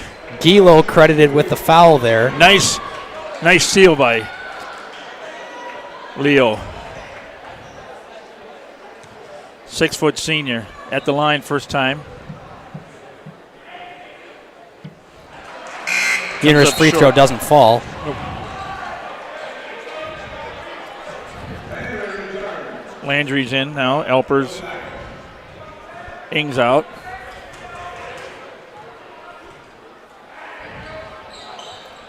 That free throw is good. So Huner's 1 for 2.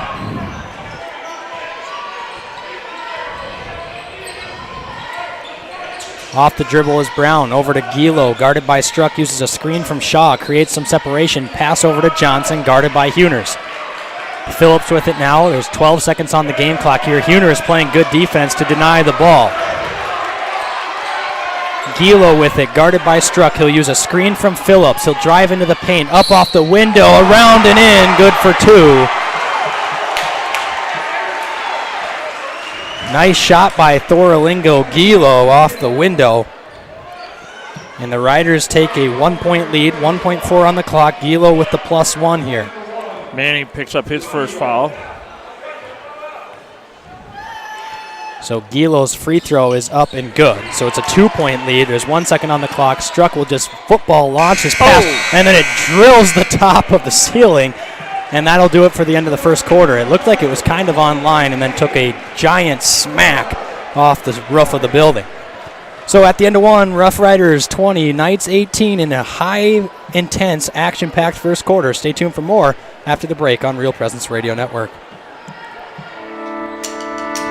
Jardine Construction is a general contractor of custom homes, remodeling, and commercial construction. Jardine Construction works in close cooperation with project owners and customers when developing a plan for a building or home.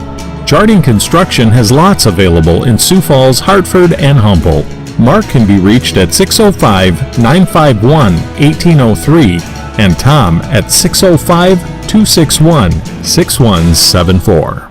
Barnett Vision Clinic in Sioux Falls offers comprehensive eye exams to assess their patients' eye health, including students and young athletes. At Barnett Vision Clinic, we offer a variety of glasses, contacts, and sunglasses to fit our patients' needs, including brands such as Oakley, Ray-Ban, Nike, Kate Spade, and Nano Vista glasses for kids. Dr. James Barnett is a proud O'Gorman alumni and St. Michael's parishioner. To schedule an appointment, we can be reached at 605-335-7757 or online at barnettvisionclinic.com. Welcome back to O'Gorman High School here as we get second quarter action underway. Gilo with it, guarded by Struck. Step back triple by Gilo is off the back of the rim, no good. Rebound, however, into the hands of Marcus Phillips, and the Riders get a second chance on the offensive end. Something you got to pay close attention to is not allowing Rough Riders to get those second chance opportunities as Borchers seals off Matt Ing and gets a layup off the glass.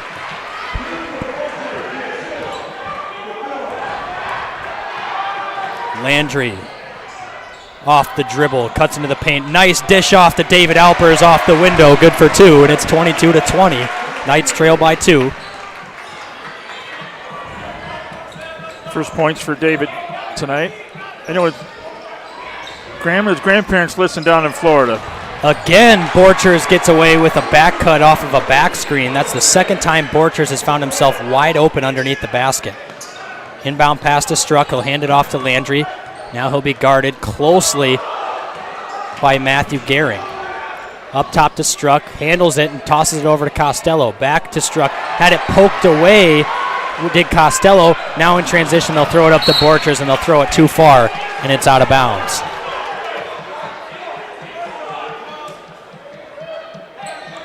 Gorman ball.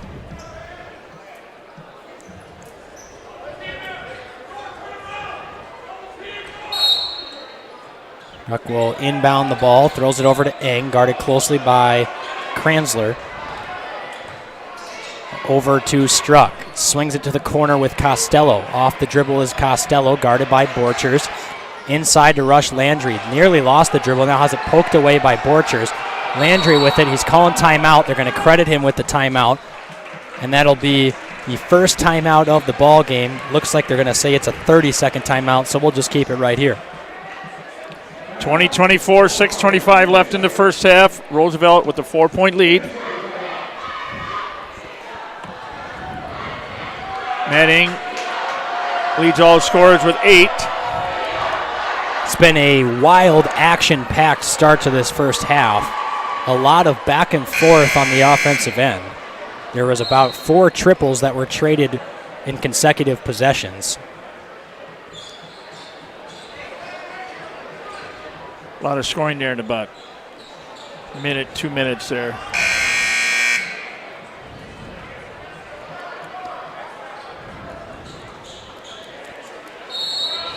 This game is living up to what everybody expected. We get Elpers. Or is that they give it to Matt? Matt Eng. There's a screen set by Matt Eng. Moving screen there.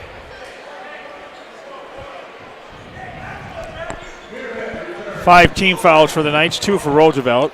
So Muirhead will come back in. The 6'7" Muirhead will draw the matchup with Marcus Phillips to give David Alpers a rest. Kranzler off the dribble, guarded by Eng. He'll try to get to the right side of the floor and pass it off to Gehring. Hands it off to Borchers. Backdoor cut by Gorlingo. Borchers' jump shot too short, and then it was off the hands of the Riders, and it'll belong to the Knights. Alpers comes back in. Muirhead took a elbow to the face.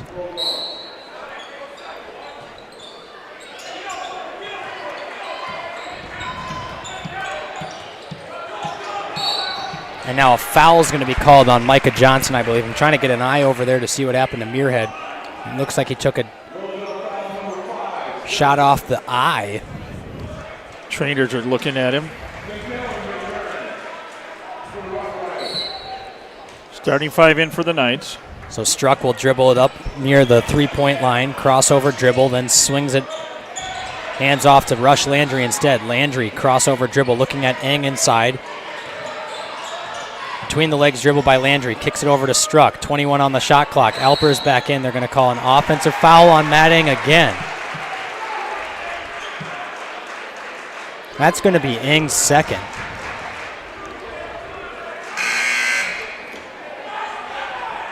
Okay, Manning comes out. Leo Huners comes in.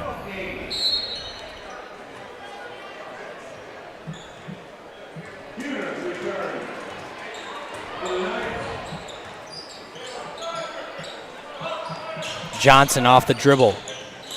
Kicks it off to Borchers. He'll use a screen from Phillips. Kicks it off to Johnson. Uses a screen. Down low, drive baseline. And they're going to call a travel on Johnson. Phillips hit the deck kind of hard.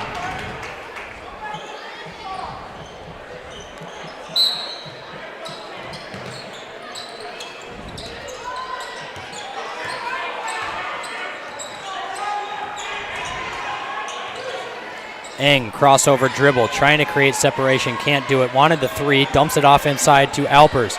Alpers backs down Phillips. Spin move in the paint, has nothing to do, kicks it over. Rush Landry, standstill triple, good. Landry hits a big three-point shot, and the lead is down to 1. Needed that. 23-24, Roosevelt up by 1. Johnson over to Phillips. He'll drive, and they're going to call foul on Alpers. So Alpers with 2, Eng with 2.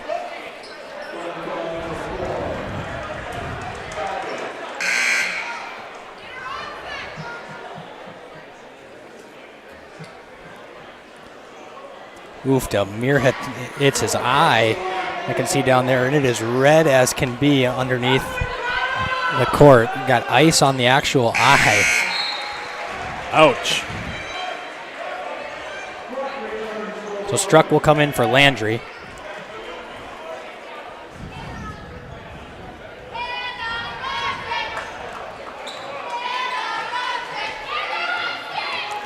Marcus Phillips. Free throw is good.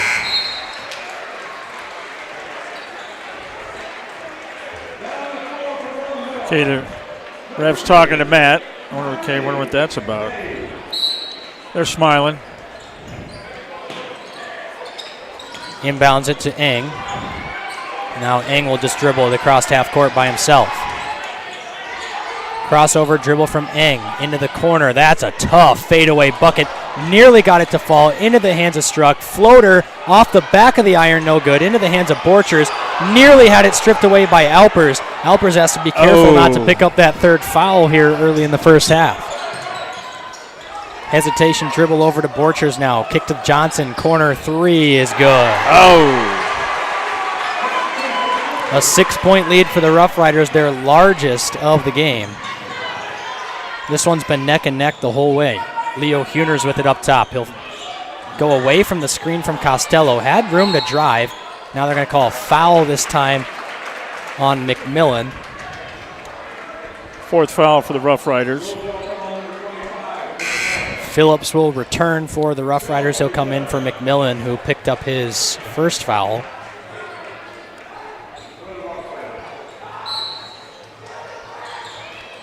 Inbounds, didn't get it to Alpers. Now Costello will have to give it up here.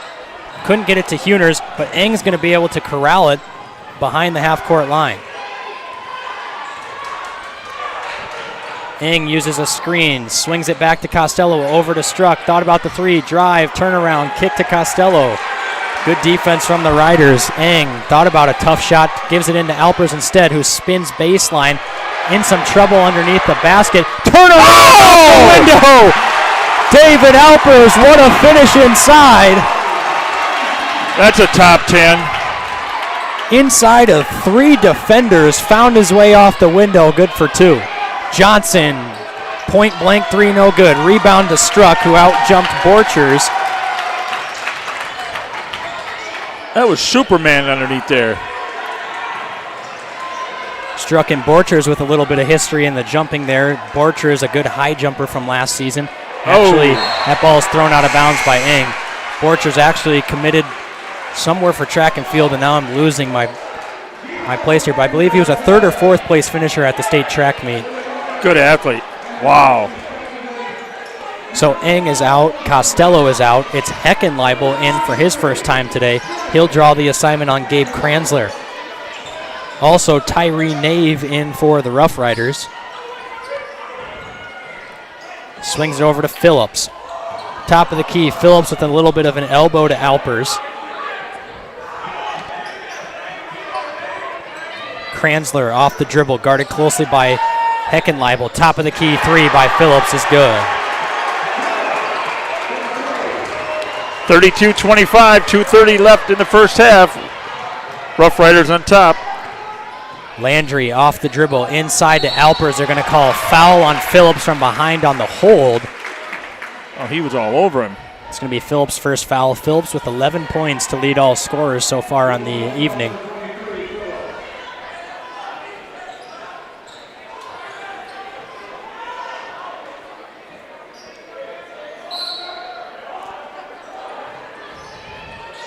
Landry, standstill triple, short, no good. Rebound to Johnson. Good look. Kranzler will walk it across half court. Roosevelt leads 32-25. 2:14 left here in the second half. First half, second quarter. Johnson dish down inside to Phillips. He airballs that shot from the baseline. Rebound, however, to Gilo, and Gilo up top to Kranzler. 12 on the shot clock. Phillips has Struck on him on defense. They're trying to feed it inside to Phillips. Now Struck's going to have to play good defense. And then they're going to call a hand check on Struck underneath the basket. Manny's second. Eng and Costello are coming back. I don't know about that. I didn't see that. I'm going to agree with you. Those are just two athletes just kind of, neck and neck with each other. And then, Phillips is trying to lean in to shoot the shot. Kind of creates the initial contact. Nave is out. Borchers is in for the Rough Riders. Phillips at the line. First free throw is good.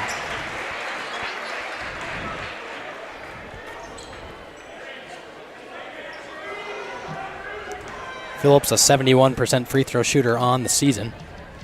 Second free throw on the way. That one is up and good. So the Riders have their largest lead at 9. It's 34-25, a minute 51 to go here in the second quarter. Landry across half court, guarded closely by Borchers. Landry, he nearly had it poked away. Now he'll have to get rid of it. Guarded closely by Gilo, up top to Struck near the half-court line, just inside the OG. Eng swings it over to Heckenleibel, 15 on the shot clock. Landry in the corner now, drives baseline, gets it up off the window, good for 2. A nice drive and take by Rush Landry. He's got 7, and the lead is down to 7 with a minute 21 to go. Need a turnover here. Kranzler inside now to Phillips. Phillips trying to use his body off the window, good for 2. That's some bully ball down low from Marcus Phillips. See his head action there? Yep. Using the body and all of that 6'5 frame to create some separation with Costello, and now they're going to call a hand check on Borchers. That'll be Vance's first. Alpers will come back in. He'll come in for Trey Heckenleibel. David's got 2 fouls.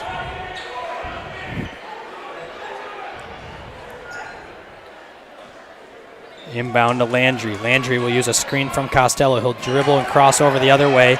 Now has to get rid of it into the hands of John Costello. Swings it back to Landry. Landry, backdoor pass to Matt Eng. Had to get rid of it. Got it off to David Alpers, who now has it poked out from behind. 2-on-1 fast break. It's Gilo into the paint. Shot was blocked by Alpers. Nearly had it poked away, and now Landry will have it. The Knights will hold for one shot here to end the half, trailing by 9. You heard that whistle. Yeah. Been around Gorman basketball. Everybody knows who's doing that whistle. Crossover, kick out, Eng, triple, got it! 36-30, a little early in the clock. Knights going to have to play defense here for one more hard possession. 6 on the clock. Kranzler, that's a deep triple that draws nothing but backboard. Rush Landry gets to the floor. Eng's going to just hoist one at the buzzer, and it's off the backboard, no good. And we'll head into the locker room with the Rough Riders on top, 36-30, here from an action-packed number 1, number 2 matchup at O'Gorman High School. Coming up after the break, we'll have a halftime show with some other scores from around the state. We'll wrap up some of what happened earlier on in the girls' game and touch on some more points for the second half. All of that next on the Knights Halftime Show on Real Presence Radio Network. Your family is depending on you to provide financial security for them. The Knights of Columbus can help you with insurance solutions such as disability income, long-term care, both term and whole life, annuities, retirement, and estate planning services. Join the Knights of Columbus today at kfc.org/join us for access to all these insurance services. Call the BB Agency at 605-882-8689. That's 605-882-8689. Pizza Ranch and Fun Zone Arcade on 41st Street in Sioux Falls offers a daily buffet featuring a variety of pizza choices, salad bar, and chicken. Pizza Ranch has a spacious dining room as well as 8 party rooms that fit different group sizes. Their online menu provides another option for their customers to order from. Pizza Ranch is located across from O'Gorman High School on 41st Street and can be contacted by calling 271-8646. Pizza Ranch is a strong supporter of O'Gorman Knights athletics and activities. At Guarantee Roofing and Sheet Metal, we are guided by one simple principle. We do what we say we're going to do. We believe in ensuring our customers are happy with the work we deliver. Guarantee Roofing and Sheet Metal was established in Sioux Falls in 1981 and has been involved with installing more than 100 million square feet of commercial roofing across the Midwest. We have worked on businesses including schools, universities, hospitals, churches, and factories. For more information, we can be reached at 605-331-5121 or online at guaranteeroofingsd.com.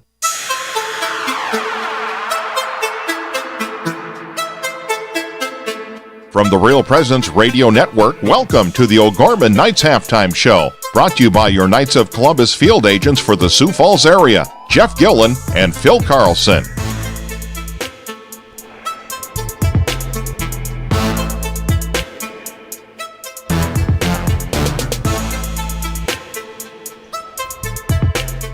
Welcome back to O'Gorman High Schools. We've got a special announcement on the video board right now.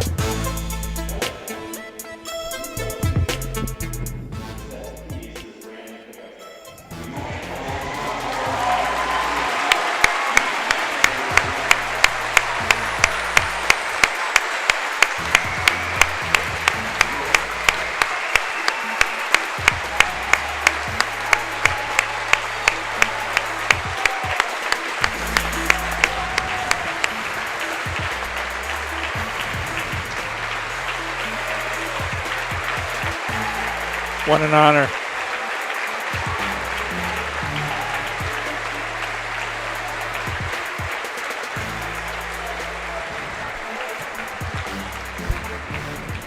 Very cool moment as boys assistant coach Tim Weidenbach, owner or founder of Higher Power Sports, was just presented with a brand new pickup truck after all of the journeys that he's had to make. He's doing a lot of nonprofit volunteering work, and he's been doing a lot of speaking and public speaking and spreading awareness on distracted driving presentations, and all of the miles that he's put on. Gets gifted a new pickup truck from our friends at First Dakota Bank. So a pretty cool announcement on the video board. Got to tune in live, actually a live presentation of what just happened. So he's actually just, I think, in the shop building of the high school. So he'll probably come back out here in a couple of minutes, and we'll get probably a standing ovation for him on the floor. Yep, here he comes. What an honor. What an honor. Well deserved. Well deserved.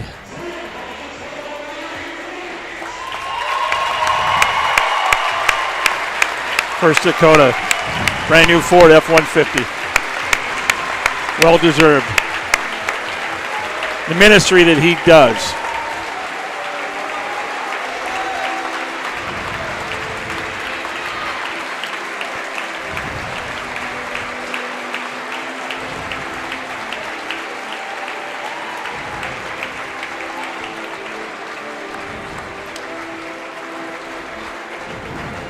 So Isaac, halftime here. Knights down by 6. Thoughts? It's been an absolutely action-packed first half here at O'Gorman High School. A lot of back and forth action between these two programs. That both teams are just taking fist after fist off the face. Quite literally, in the case of Gavin Muirhead, taking one off the face. But teams have been throwing shots back and forth at each other, 3 after 3, and lots of cool moments so far in the game in this action-packed. And then to cap it off with that at the end of the first half. But boy, oh boy, do we have an exciting second half to be determined in the next 4 or 5 minutes. And did you expect anything else? No, not at all. I mean, This is the number 1 versus number 2. 1 loss combined between the two teams, and it was in the same game against each other. By 1 point. By 1 point. But physical. It is physical on, both ends of the court, isn't it? Yep. They're getting at it. It's go. They know everybody wants this game, and nobody's letting up, and it is fun game. Knights down by 6 here, so we're going to take a break. We'll come back. We have the Inside O'Gorman segment here at halftime. We'll tell you what's going on and scoreboard update across the state. You're listening to O'Gorman Basketball on Real Presence Radio. Sioux Equipment Company can fix, sell, and repair gas pumps, tanks, and air compressors. They offer sales and services for lifts, signs, decals, and tank truck equipment in Sioux Falls and the surrounding areas. Sioux Equipment Company is located at 1310 East 39th Street in Sioux Falls, just off of East Benson Road. They can be reached by calling 605-334-1653. Again, that number is 605-334-1653. Pre-planning a funeral is a wonderful gift for families. I'm David Lewis of Barnett Lewis Funeral Home, a family-owned and operated service to the community. Our goal is to make arrangements with families comfortable when they decide what their wishes are for funeral services. I will listen to all needs and offer choices for funeral arrangements and make sure all questions are answered. Barnett Lewis Funeral Home can be contacted at 336-0707 or by going to barnettlewis.com. An update out at the wrestling tournament going on right now for the O'Gorman Knights. Some O'Gorman Knights in some place matches here in the next coming minutes. Holden Height going for first place. Keenan Sheridan going for first place. Caleb Knabel going for first place. Carson Holt going for first place. Alex Muntz going for third. Will Peterson going for third. And Riley Buss going for first. Team is in fourth place overall in the standings so far. They're out in Chamberlain. That's where the meet's at out there. So it's always a big wrestling event out there at the in Chamberlain every single year. Well, very cool to see a lot of O'Gorman Knights representing the team well. So if you're joining us late here for the boys game, if you missed the girls' first game, the doubleheader here, the Lady Knights all over the Roosevelt Rough Riders, 69-35. Just a fabulous game. Hannah Ronzik had 15. The gal for the game, number 24, Kira Mentley, had 19, and that's a career high for her. I don't think she's ever got 19. No. Career high. And Hannah Friedman did wonderful at 8. Molly Abdouche, again, a nice performance by her with 16, and the Knights with in control of that all the way from the middle of the first quarter to the end of the game. 69-35 is the final, and the girls get ready, take a couple of days off tomorrow and Monday, and they're back here Tuesday night against T Area. And we'll have that game on Real Presence Radio and our YouTube page as well, starting at about 6:25, 6:30 Tuesday evening. Depends on Keeter time. So stay with us for that one. All right, so what do you expect to happen here in this second half, Dan Johnson? Oh, I think you're going to see they're going to work a little bit more inside. I think they're going to try some more. Want to give a shout out to Jaron Zwagerman, former member of the O'Gorman Knights, out there in the crowd, witnessing some basketball here between the number 1 Roosevelt Rough Riders and the number 2 O'Gorman Knights. Was he an athlete? Oh yeah, Mr. Man, Mayor God, I'm going to say he was an animal. He's in Minnesota, isn't he? He just is finishing his degree now, I believe, at the University of South Dakota. Ooh, that'd be the Jackrabbits, Brett. So, anyway, coming up this week at O'Gorman, they have, tomorrow's Brett's birthday, folks. You know, he's 33 tomorrow. And gymnastics on Monday, girls basketball we mentioned Tuesday, and then debate down in Yankton on Friday. And the girls go to Pier on Friday, and the boys will be here Friday night. We'll have that game going on as well. So, Inside O'Gorman brought to you by Bishop O'Gorman Catholic Schools. Our 6 elementary schools, junior high, and high schools amplify gospel values, strong student achievement, and community service. Our schools strive to have excellent where it counts in faith, academics, and in the community. And the opportunities offered to our students. Visit ogknights.org to schedule a tour. We're going to take a break. We'll come back. We get ready to start the second half of this 1-2 matchup for the state of South Dakota Boys AA. You're listening to O'Gorman Basketball on Real Presence Radio. Real Presence Radio will be broadcasting an estimated 42 Sioux Falls O'Gorman girls and boys basketball games from the middle of December 2021 to the middle of March 2022. Tune into the RPR network on 94.5 FM Sioux Falls, 91.3 FM Hartford, online at realpresenceradio.com, on our free mobile app, and on YouTube at Real Presence Radio Sioux Falls. If your business would like to sponsor our O'Gorman basketball broadcast, contact me, Brett Byler, at 605-670-8333. Upon graduation from O'Gorman High School, you will receive far more than a diploma. You get the values of a Catholic education, the support and reach of thousands of alum from across the country, the knowledge that you can become who you were meant to be, and our community will be right there by your side. You belong in blue. O'Gorman High School. Hey! Tonight's halftime show of the O'Gorman Knights sponsored by the BB Agency, supporting Knights of Columbus Insurance for South Dakota, Southwest Minnesota, Northeastern Iowa. Life insurance, long-term care insurance, retirement products called the BB Agency, 882-8689. Knights of Columbus Insurance. And here we start the second half. It'll be the Knights ball. Knights trailing 30-36. And here's the call. Here's Isaac. John Costello will get ready to inbound the basketball to Struck as we get our second half underway. Emmanuel Struck off the dribble, crossover near the right side of the floor, spinning turnaround pass to John Costello. Up top to Landry, looking inside at David Alpers. Alpers, tough finish is good. Alpers from the right block, and he opens up the second half with his first points of the second half, and it's 36-32. The Riders on top of the Knights. Swing pass over to Borchers, now dump it off into the corner with Phillips. Up top to McMillan, over to Granzler, now over to Johnson. Johnson off the dribble, guarded by Struck. He'll drive baseline, and he'll go right to the rack for two. Oh, we got it. Micah Johnson's been hit with a technical foul, so now we'll have two free throws pending from And who comes down? Matt Ing. Mr. Ing.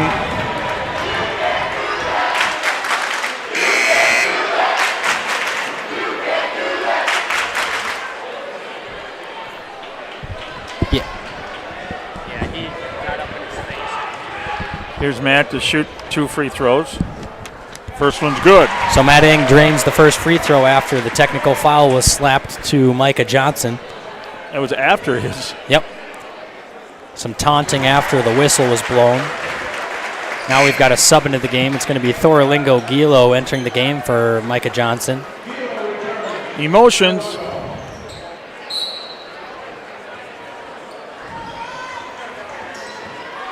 So Struck swings it over to Eng on the right wing. Passes it up top to Costello. Swings it back to Struck. Looking inside at Alpers. Dumps it off to the low block. Spin move by Alpers. Creating some separation. Left-handed finger roll around the rim. And Alpers turned around before it dropped. Even though that thing rolled around for a while, the lead's down to 2. Back-to-back baskets by Alpers. Borchers off the dribble now. Kicks it off to McMillan. Swings it over to Gilo. Guarded by Struck. They'll hand off to Kranzler. Kranzler off the dribble up top to Phillips. Borchers has it now on the left wing. Throws a pass directly into the legs of Rush Landry. Matt Ing in transition was stripped from behind, but he was fouled, and he'll head to the line for 2 free throws. So Ing will return back to the line for the second time in the half. That was no bump. That was a major. Matt Ing a chance to tie it up here with 2 free throws.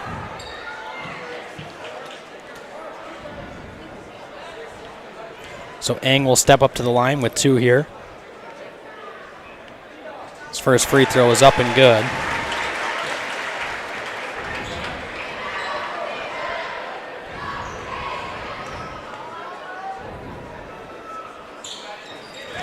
Hey, just like that, 2.5 minutes. Knights tie it up. Down by 6. Now they're back up 38 all here with 6:31 in the third. Kranzler off the dribble. Swings it over to Borchers. Borchers drives inside, turns around, hands it off to Kranzler. Right corner. Game is tied at 38, and Kranzler launches a three-pointer, rebounded by Rush Landry, who skied up over everybody, and now Struck will push down the floor. He's got Ing. Ing thought about a 3. Now he'll hesitate, drive inside, dump it off to Alpers. Turnaround layup is good. The Knights are roaring right now in the second half. They lead 40-38, their first lead since 10-2 run here. Since the early moments of that second quarter. 10-2 for the Knights here. Man, that technical foul really turned the tide here in the second half. Phillips, 3, front of the iron, no good. Tipped out, rebound to Costello. Costello had Ing down the floor, didn't see him, and will wisely hold on until Rush Landry frees himself up. Landry off the dribble, hesitation, step back. That's a tough 2 from Landry. Off the mark, no good. Rebound to Phillips. That's kind of a quick shot from Landry. Not saying it was a bad shot, but more of a quick shot. 40-38, Knights on top. Will use a screen from Phillips. Drive into the paint, up off the window. Got it for 2.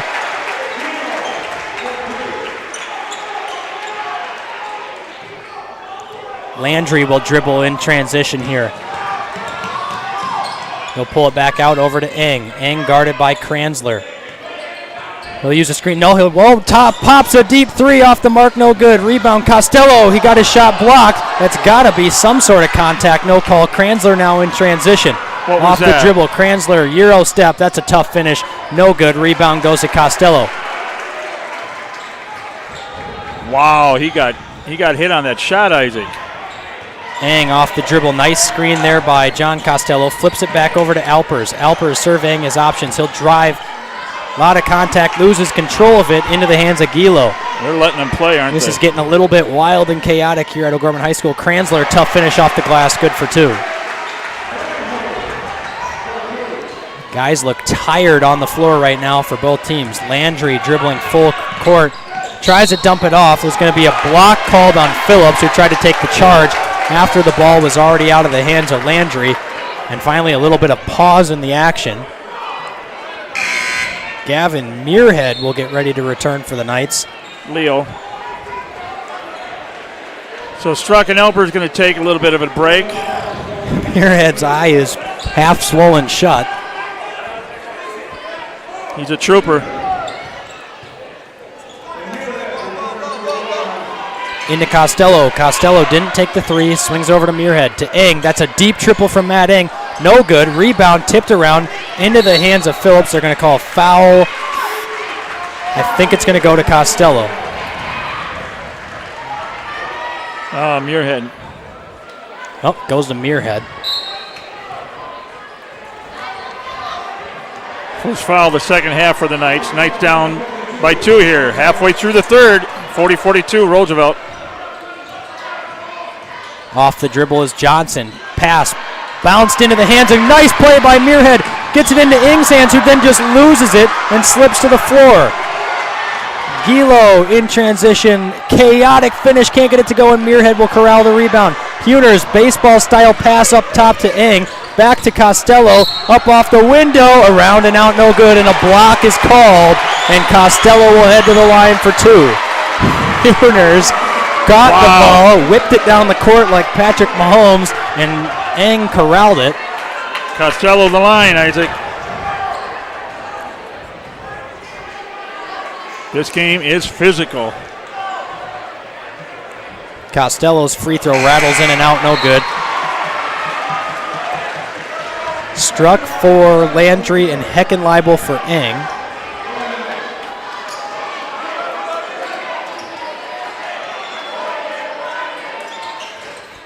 Second free throw, that one sits on the rim for a while and eventually drops. Thank you. 42-41. Johnson brings it across half court. Over to Phillips. Phillips off the handoff to Gilo. Uses a screen, creates some separation. Up off the window. He is fouled by Struck, and Gilo will head to the line for 2. Marcus Phillips sets some really effective screens. As Struck will pick up his 3rd foul.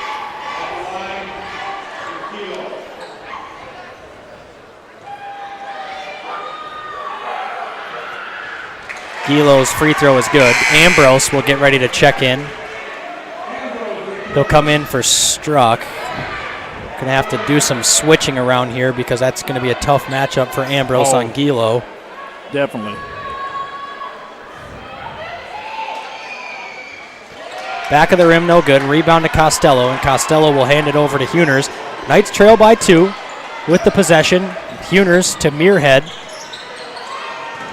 Good chemistry between those two.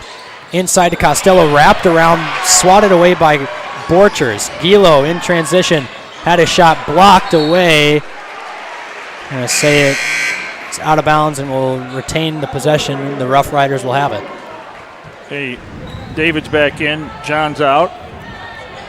3:03 in the third. Knights down by 2.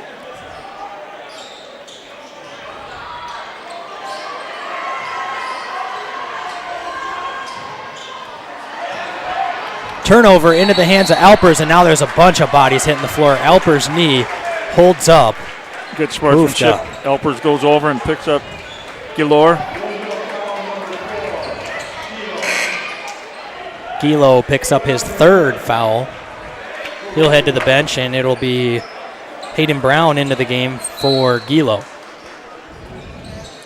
Inbound to Huners, back to Ambrose. Ambrose now breaking the press over to Huners. He'll walk across the half-court line, crossover dribble into the hands of Ambrose.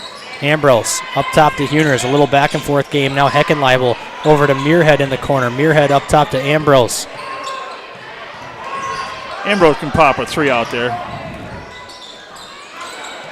Ambrose, nice pump fake and a nice shot by Chad Ambrose, who buries the jumper. Did he hear me?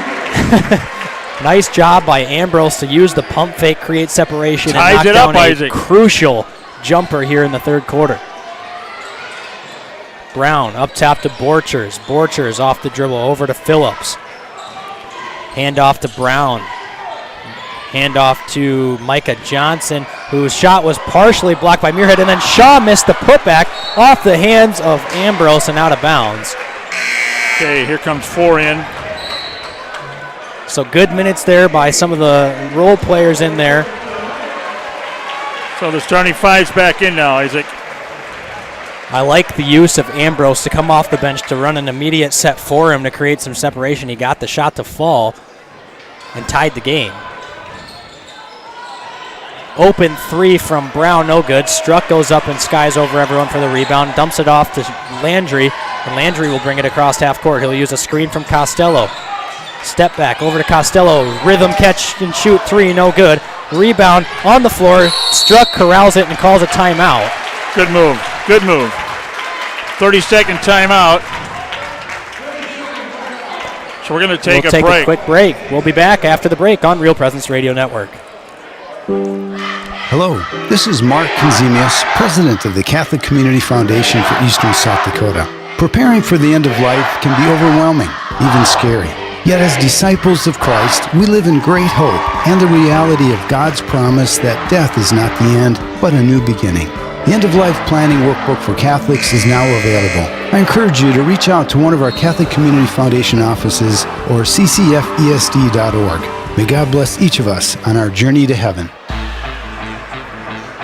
Welcome back to O'Gorman High School here as the Knights and Riders are in a deadlock battle, 43-all in the third quarter. Gorman ball underneath. Landry off the window. He was fouled. He'll go to the line.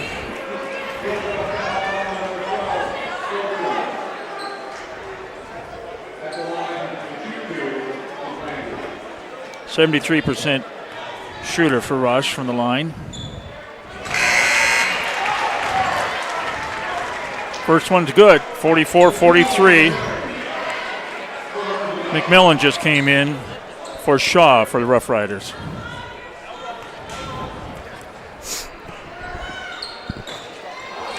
That free throw around and out, no good for Landry. Pass to the corner with Borchers. He'll drive inside. Tough scoop shot, good with the right hand. Struck over to Landry. They'll break the press with some ease this time. Landry drives inside. Thought about a spin move off to Struck.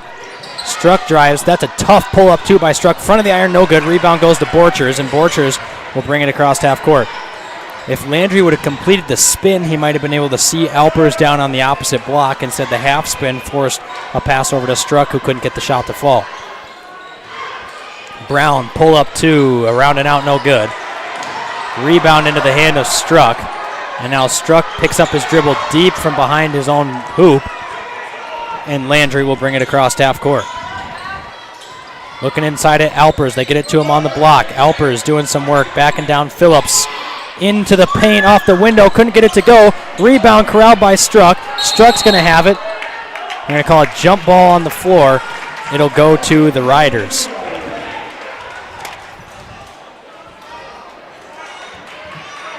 Gorman with 3 timeouts. Roosevelt the full 5 here. 37 seconds left in the third. 45-44 Roosevelt. Johnson off the dribble, guarded by Struck, swings it over to McMillan. Backdoor cut to Borchers. What a wraparound finish. Left his feet from the left block.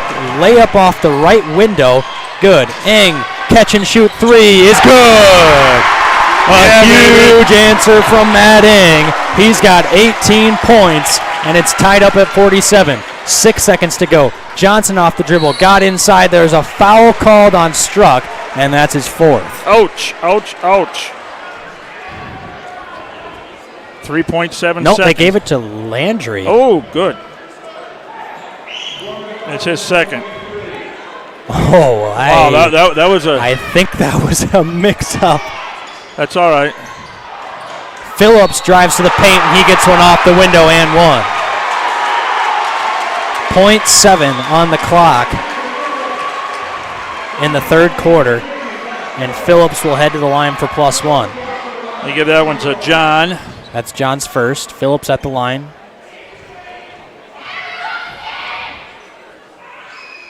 Free throw is good, so a half-court heave here is all the Knights can muster.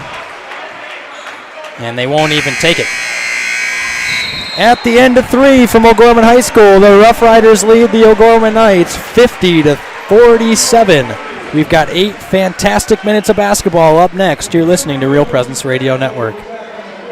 J&J Caseworks and Closets and More is a proud sponsor of the O'Gorman Knights. Following the same rich, winning tradition, family, and Christian values, J&J Caseworks strives to create a work environment to call home. Family owned and operated, J&J Caseworks has several full-time positions available. Our team members pursue career goals, learn new skills, and get the recognition they deserve. To set up an appointment, J&J Caseworks can be reached at 605-332-0805 or email jobs@jmjcaseworks.com. Go Knights!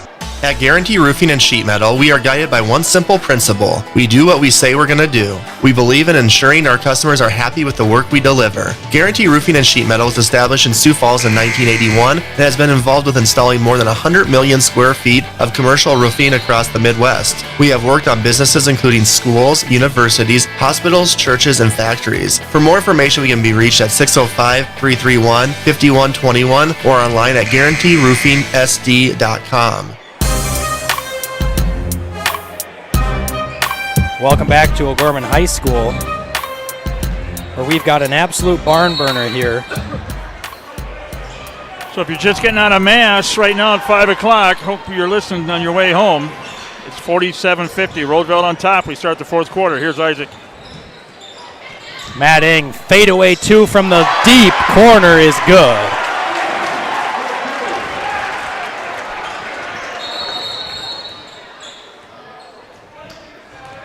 Shot clock didn't start. I think the clock.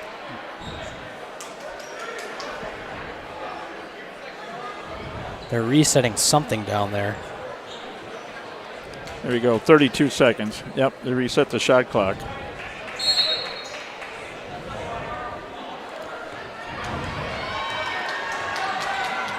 Phillips with it on the elbow, fakes the handoff, squares up Alpers, then drives baseline off the window, good for two. A nice move by Marcus Phillips. And Struck will have it now, trying to beat Micah Johnson on the press. Crossover dribble, fake of the spin, across half court, had it picked out of his hands. Johnson, layup is good. Ing off the dribble now, guarded carefully. Nearly lost it with the left hand. Has to get rid of it and throws it away.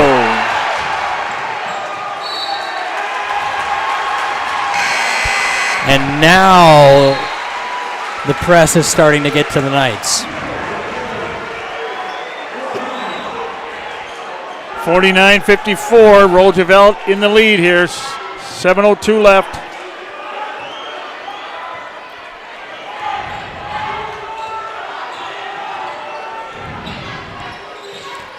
Backdoor cut stolen by Costello. He kept his eyes on him that time. Borchers has gotten two of those this half. And Costello stole the backwards pass. Three's not a charm. Oof. Huners takes one off the face. Ing, triple, no good. Rebound, Alpers, and he was fouled by Phillips.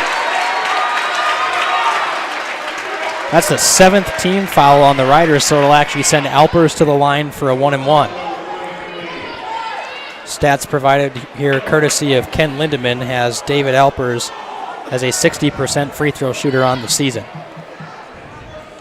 And you got whacked in the face on that one. Alpers' free throw is good. First time the line for David tonight. Knights down by 4.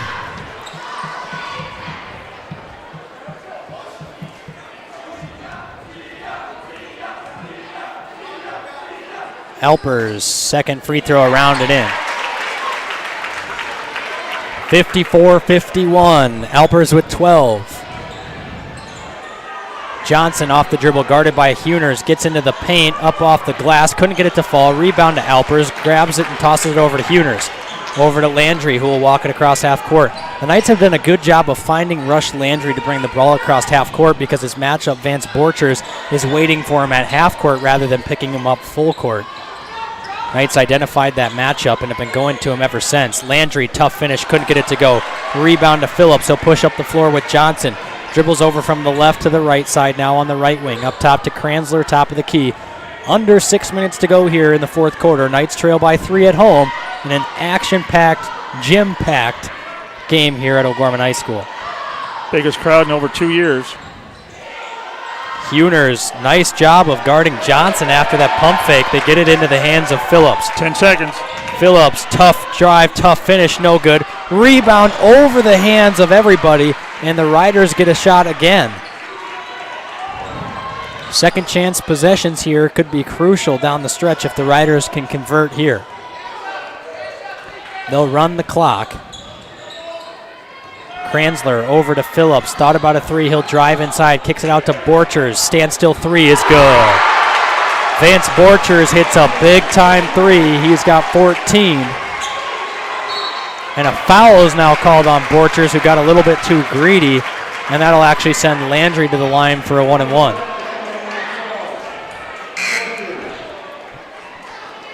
Now the emotions are really going to set in here these last 5 minutes, 6 seconds.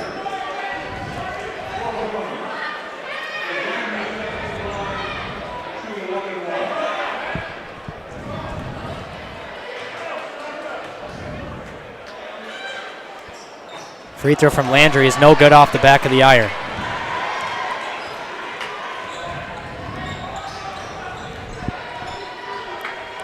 So Kranzler, guarded by Eng, swings it over to Phillips, over to Borchers. Borchers off the hesitation dribble. They're going to call an offensive foul on Marcus Phillips. That's his fourth. Or is it his fifth?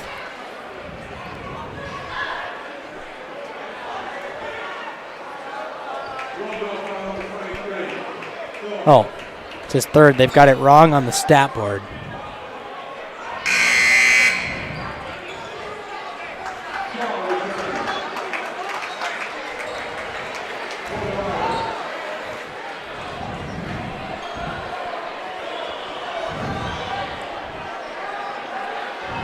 They're all checking to make sure that they got him for three. Yes.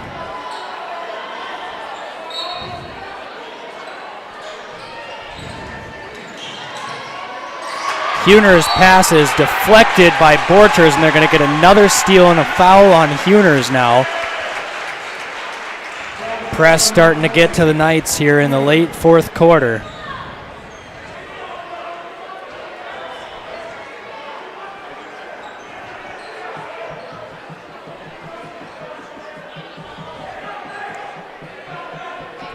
Coaches over there want to make sure the book is right.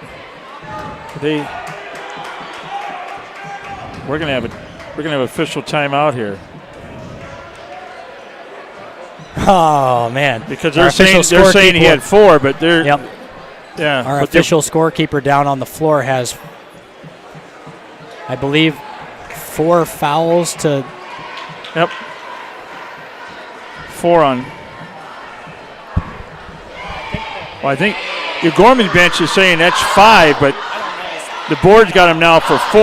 And coaches are getting the book over there and trying to get things straightened out here. So now they did put up their 4. Okay. I think the Gorman bench had him for 5 there, Isaac, is what I think the coaches were going over for.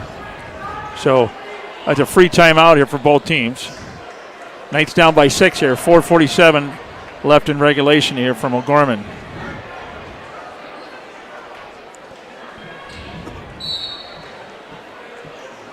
So regardless of how many fouls he has, Phillips is out of the game, and the board does show 4. Kranzler off the dribble, kicks it up top to, and a foul called on Muirhead. It was McMillan entering a pass down inside to Justin Shaw, and Muirhead tried to poke it out from behind, is going to get called with a foul. It'll be a 1-and-1 opportunity for Justin Shaw.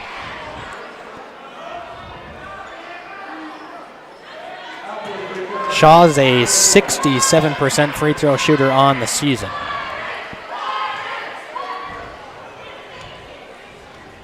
Free throw on the way is good. Shaw knocks in a big free throw, and now Landry in for Huners. That's their biggest lead, 7? I think so. Shaw's second free throw no good. Rebound goes to Alpers. And Landry will bring it across the half-court line. Walks it over, hands it off to Struck. He'll dribble near half court. Hands it off to Matt Eng. Over to Landry. Landry Dumps off inside to David Alpers. He was fouled, and a lot of bodies hitting the deck. Justin Shaw helps him up right away. You know, Shaw's been a good sport here in this game. You know, the bumping early, and he helped Alpers up and made sure he was good. Does it again. Good sportsmanship there. Alpers, the former Rough Rider, probably knows plenty of these guys very well. Sure played a lot of ball. Alpers' free throw is good on the 1-and-1. A lot of playground ball with these guys, I'm sure. Oh, yeah.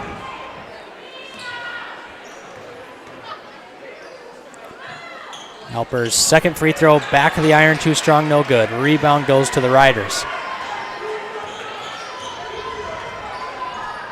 6-point lead for the Riders. Coming up on 4 minutes left in regulation.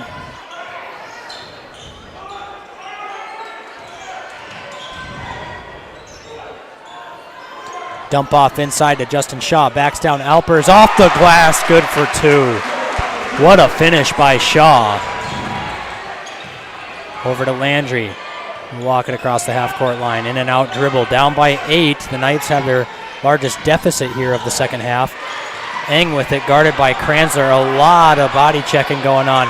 And Eng is going to be fouled by McMillan, and he'll head to the line for 2 free throws. It is the double bonus now for the Knights the rest of the way.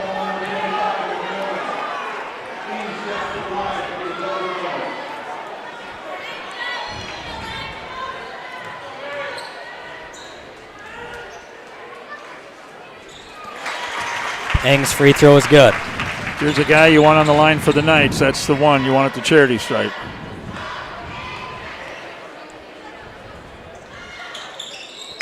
Second free throw good as well. Huners will check in for Eng. Give Eng probably one last break here and give Huners a chance on the defensive end. Eng has 22 points now. He leads all scorers. Borchers off the dribble. Fires a pass over to Johnson. Johnson uses a screen from Shaw. Up top to Shaw. Poked away by Muirhead, who nearly went flying into the Roosevelt bench. Good defensive hands there from Gavin Muirhead. He could have took out about 4 of those guys if he'd have rolled in there.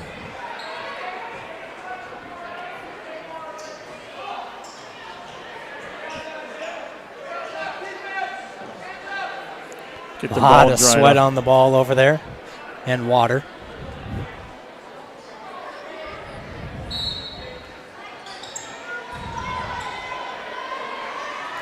$17 on the shot clock, 15 on the shot clock. Johnson with it near the top of the key. Hand off to Kranzler. Kranzler off the dribble. Step back, thought about a 3, now dumps it off inside to Borchers. 6 on the shot clock, wraparound pass, somehow winds up in the hands of McMillan. Kranzler's going to have to hoist here. Short, no good, and a rebound to Alpers, a shot clock violation. Oof, Huners almost got charged with the foul there. Okay, here comes Eng back in. He got his little breath there. Under 3 minutes. Knights still down by 6 here. With the ball. Eng off the dribble. Behind the back. Tosses it up to Struck, who slows it down. Calls out for an offensive set. They'll swing it to Eng in the corner. Thought about getting freed up for a 3. Couldn't do it. Now he'll be guarded by Kranzler. Hesitation dribble. He's fouled. And Eng will head to the line for 2 free throws. Nice job by Eng to pump fake the shot, turn it into a hesitation dribble, and draw the contact from Gabe Kranzler. Do it every time. Eng misses the first free throw. First miss of the night for him. Hey, Leo comes in for Manny, and Costello comes in for Landry.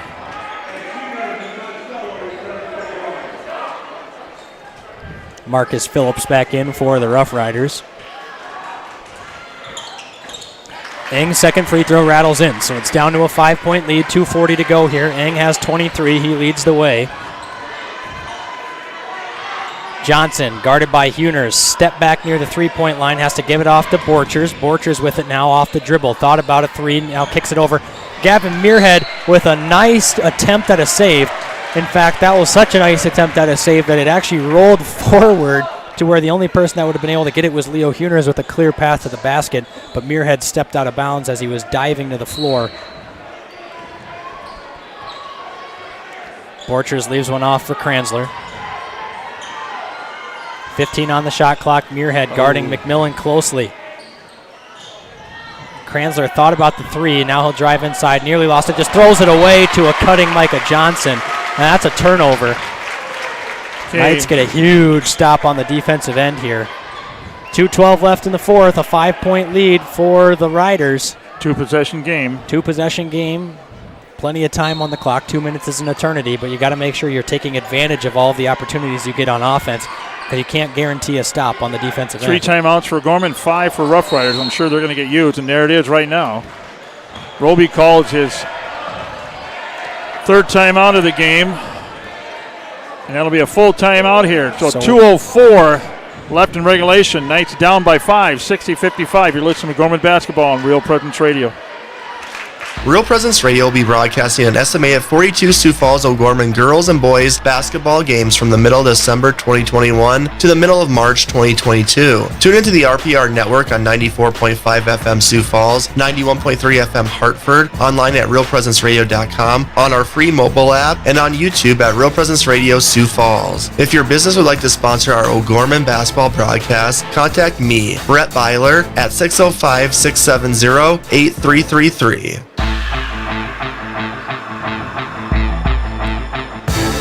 Welcome back to O'Gorman High School. Update score from Dan Johnson. The Bengals have a 9-6 lead right now in the third quarter.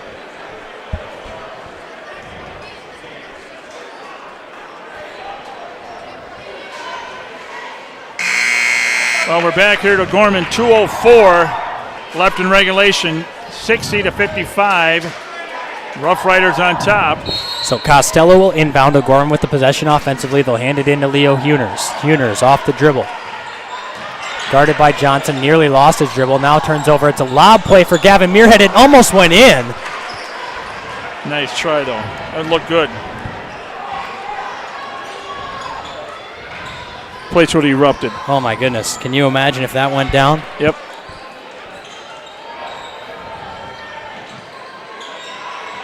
Borchers up top to Johnson. Johnson drives by Huners. Nearly had a shot blocked by Muirhead, who came flying from across the other side of the paint. But Huners is going to get called for the foul, and that'll send Johnson to the line. Okay, Landry and Struck get ready to check in. With Johnson's at the line.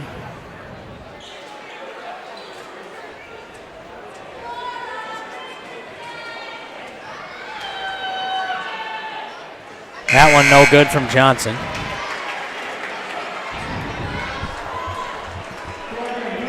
Huners and Muirhead going to take a break. Minute 33. Johnson at the free throw line, his second free throw on the way. That one is good. So a 6-point game, still a 2-possession here. 1:33 to go. The Knights are going to have to take advantage of all of their offensive opportunities here down the stretch. It could come into a foul game.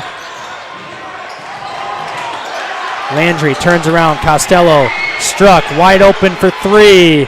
Off the front of the rim, no good. Rebound to Rush Landry. Landry has to get something up, does off the glass, and then he's fouled.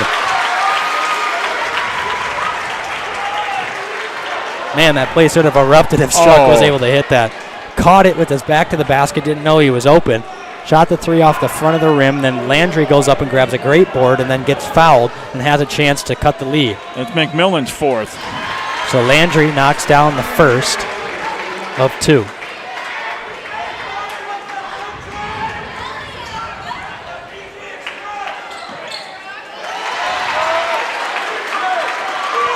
Heckenleibel near the side of the bench might have to come in for some three-point shooting.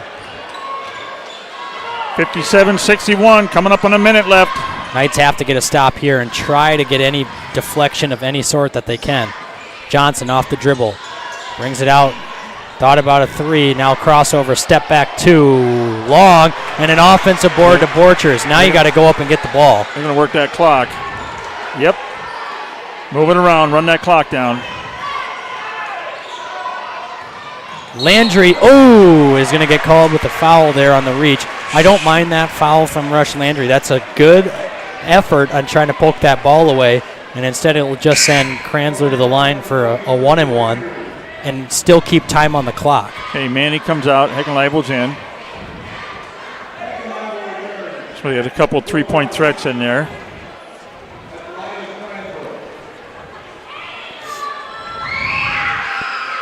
Kranzler's free throw is good.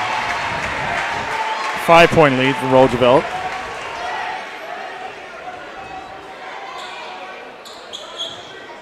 Six-second difference from shot to game clock here. Another free throw is good. Inbound to Eng, 40 seconds on the clock. They're going to have to get something here, and it's got to be quick. Eng off the dribble, calls for it himself, crossover dribble, cuts inside the paint, fadeaway 2, off the mark, rebound into the hands of Borchers, who then throws it smartly off of Alper's feet and out of bounds. Okay, Struck comes in for Heckenleibel. Knights have to get a steal or a turn foul quickly here.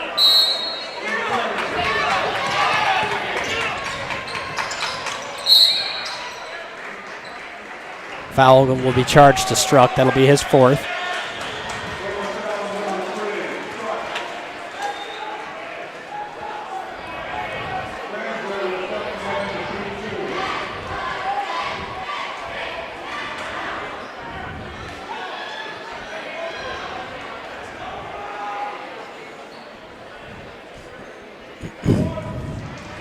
Roosevelt gets set.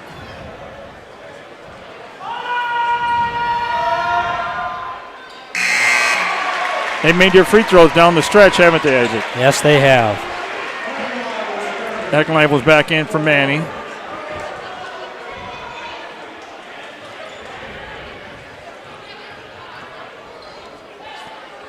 Second free throw good as well. The lead is 8. Heckenleibel's going to have it now, 25 on the clock. Heckenleibel off the dribble, kicks it over to Landry. Landry, crossover, standstill 3, top of the key. Off the backboard, no good. Rebound to Phillips, and a foul from Heckenleibel. And the Riders can smell it.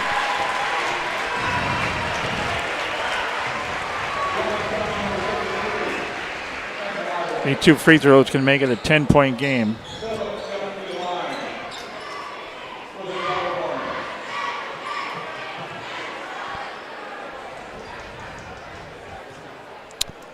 Phillips has 2 attempts here from the line, knocks down the first. Phillips now with 20. They're going to be shooting about 80% from the line, Roosevelt, today. Darn good from the charity stripe. Phillips' second free throw, no good. Eng will just have to hoist something here. Step back triple from Eng is good.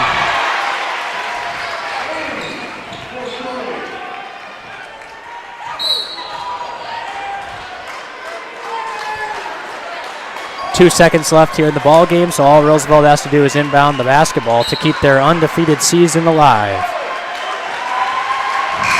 That'll do it from O'Gorman High School. The Rough Riders come into O'Gorman and pick up a 66-60 victory over the Sioux Falls O'Gorman Knights. Stay tuned for the Knights locker room show after the break, and that is all up next on Real Presence Radio Network. Your family is depending on you to provide financial security for them. The Knights of Columbus can help you with insurance solutions such as disability income, long-term care, both term and whole life, annuities, retirement, and estate planning services. Join the Knights of Columbus today at kfc.org/join us for access to all these insurance services. Call the BB Agency at 605-882-8689. That's 605-882-8689. At Guarantee Roofing and Sheet Metal, we are guided by one simple principle. We do what we say we're going to do. We believe in ensuring our customers are happy with the work we deliver. Guarantee Roofing and Sheet Metal was established in Sioux Falls in 1981 and has been involved with installing more than 100 million square feet of commercial roofing across the Midwest. We have worked on businesses including schools, universities, hospitals, churches, and factories. For more information, we can be reached at 605-331-5121 or online at guaranteeroofingsd.com. Imagine A place where your child is always welcome, where faith and education go hand in hand, and character is developed through perseverance and service, ensuring a love of learning and a compassion for others. Built on a foundation of Catholic values, where faith is not only talked about, but lived. Bishop O'Gorman Catholic Schools, where you belong.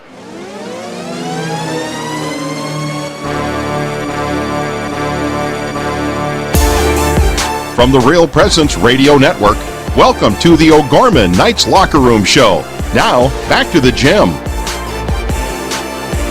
Welcome back to O'Gorman High School, as the O'Gorman Knights just dropped a close battle to the Roosevelt Rough Riders, 66-60, in what was a very, very entertaining game for both squads here, as the number 1 and number 2 team in the state took battle down to the wire here in what was a fantastic, it was single digits the whole game. The lead was never bigger than a Roosevelt 9-point lead and was tied until the late minutes of that fourth quarter. Three-point game at the quarter mark there, 47-50, and then this kind of, tell you what, it lived up to everything it was hyped up to be, and we won't see Roosevelt probably again until the championship game, is what I'm guessing. Well, can't put the cart before the horse, but it does seem like that is a good possibility. Well, the way the Sodak 16's lined up, I would say that's about where we'll see him again. So it's been, it was a fantastic game. It got off to an early start. Roosevelt took an early lead, and then O'Gorman started to bounce right back, and the teams traded three-pointers for a majority of that first quarter, and then they walked their way into a very close dogfight heading into the locker room. Got a couple of late baskets. Matt Eng was tremendous with 26 points. Marcus Phillips was tremendous with 20. I think the highlight player that, doesn't get talked about enough for Roosevelt was Vance Borchers. 14 points, but it was a very loud 14. He was almost 100% from the field. He had a couple of big threes. Down there. The silencer in the corner and the other one from the other corner. And then 2 wraparound left block to right block reverse lay-ins. And he did a fantastic job of making sure that he was able to give the Riders that last edge that they needed to come out victorious today. And Phillips with 20 points. That was impressive. So we'll take a quick break. When we come back, we'll wrap up some scores from around the state. We'll talk about a Pizza Ranch player of the game, possibly have an interview with Coach Derek Roby, and more. All of that is up next after the break on Real Presence Radio Network. Real Presence Radio is available on Alexa-enabled devices, including Amazon Echo, phones, tablets, and smart displays. To enable the skill, just say, Alexa, enable Real Presence Radio. To listen, say something like, Alexa, open Real Presence Radio. It will then ask what station you want to play, to which you can respond, play Sioux Falls, or play AM 970, or play WWEN. From there, you can use commands like play, pause, and stop. Listen to RPR anytime, anywhere on Alexa-enabled devices. Hi, this is Mark Holcraft. And this is Dr. Joseph Holcraft. Mark, Jesus asks 307 questions in sacred scripture. He is asked 183, of which he only answers 3. What's the business with all of this questioning going on in the Bible? Well, Joe, there's a lot there, and we'll be ready to take that on. Tune in to hear about these questions and more on Awaken, every second and fourth Wednesday at 7 a.m. Central, here on Real Presence Radio Network.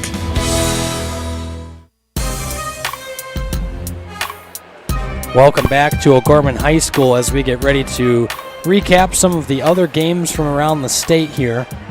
So I'm trying to get my app pulled up.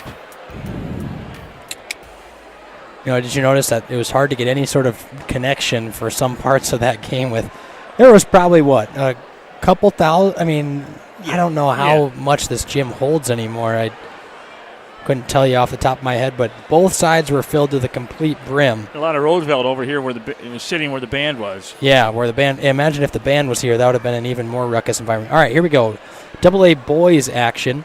Huron over Sturgis Brown, 51-45. Number 3 Mitchell took care of Spearfish, 76-56.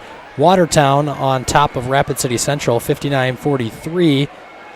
Brandon Valley leads Aberdeen Central at the end of the first half, 21-14 in a very low-scoring game there.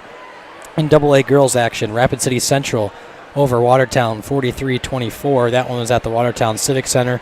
At the Huron Arena, the Huron girls pick up a victory over Sturgis Brown. Mitchell on top of Spearfish at the Corn Palace 48-40. And Rapid City Stevens over Brookings in Brookings 64-35.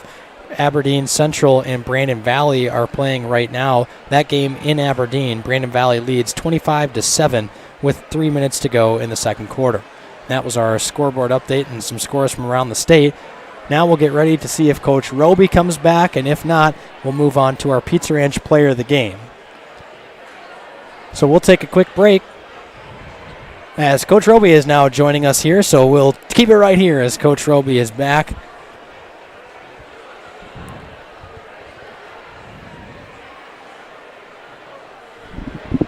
Coach, it was a fun environment today. Obviously, the number 1 Roosevelt, number 2 O'Gorman. It seemed like both crowds were into it right away. It was packed from the start. The first quarter was quite a hot start for both teams, trading off a lot of three-point baskets, and then we saw into the second quarter it became a really physical game. Just kind of touch on how you thought your team handled Roosevelt's physicality. You know, and I will agree with you. What a fun environment. What a fun atmosphere. Pretty cool to see this. Let these kids play in this type of environment, packed house, pretty special day. Certainly, especially with the tribute to Coach Weeds, which we can touch base on in a little bit. But you know what? In the whole realm of things, I know we came up short, but we have to keep that in perspective. They're a very good basketball team. They're undefeated for a reason.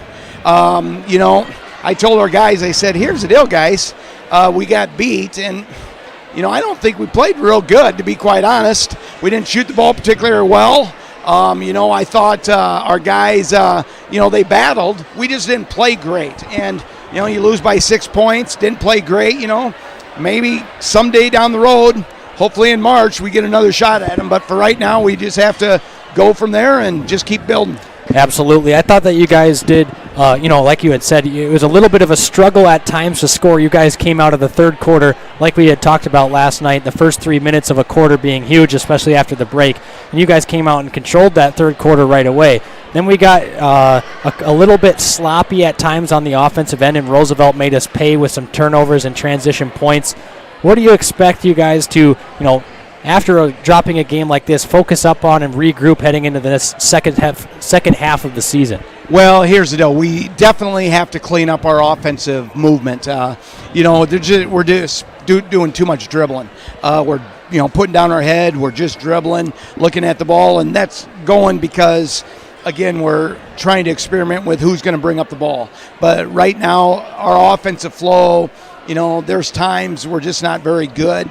So we're trying to run a set to get everybody on the same page, but you know, we just have to get better offensively. Defensively, we're playing great, I think.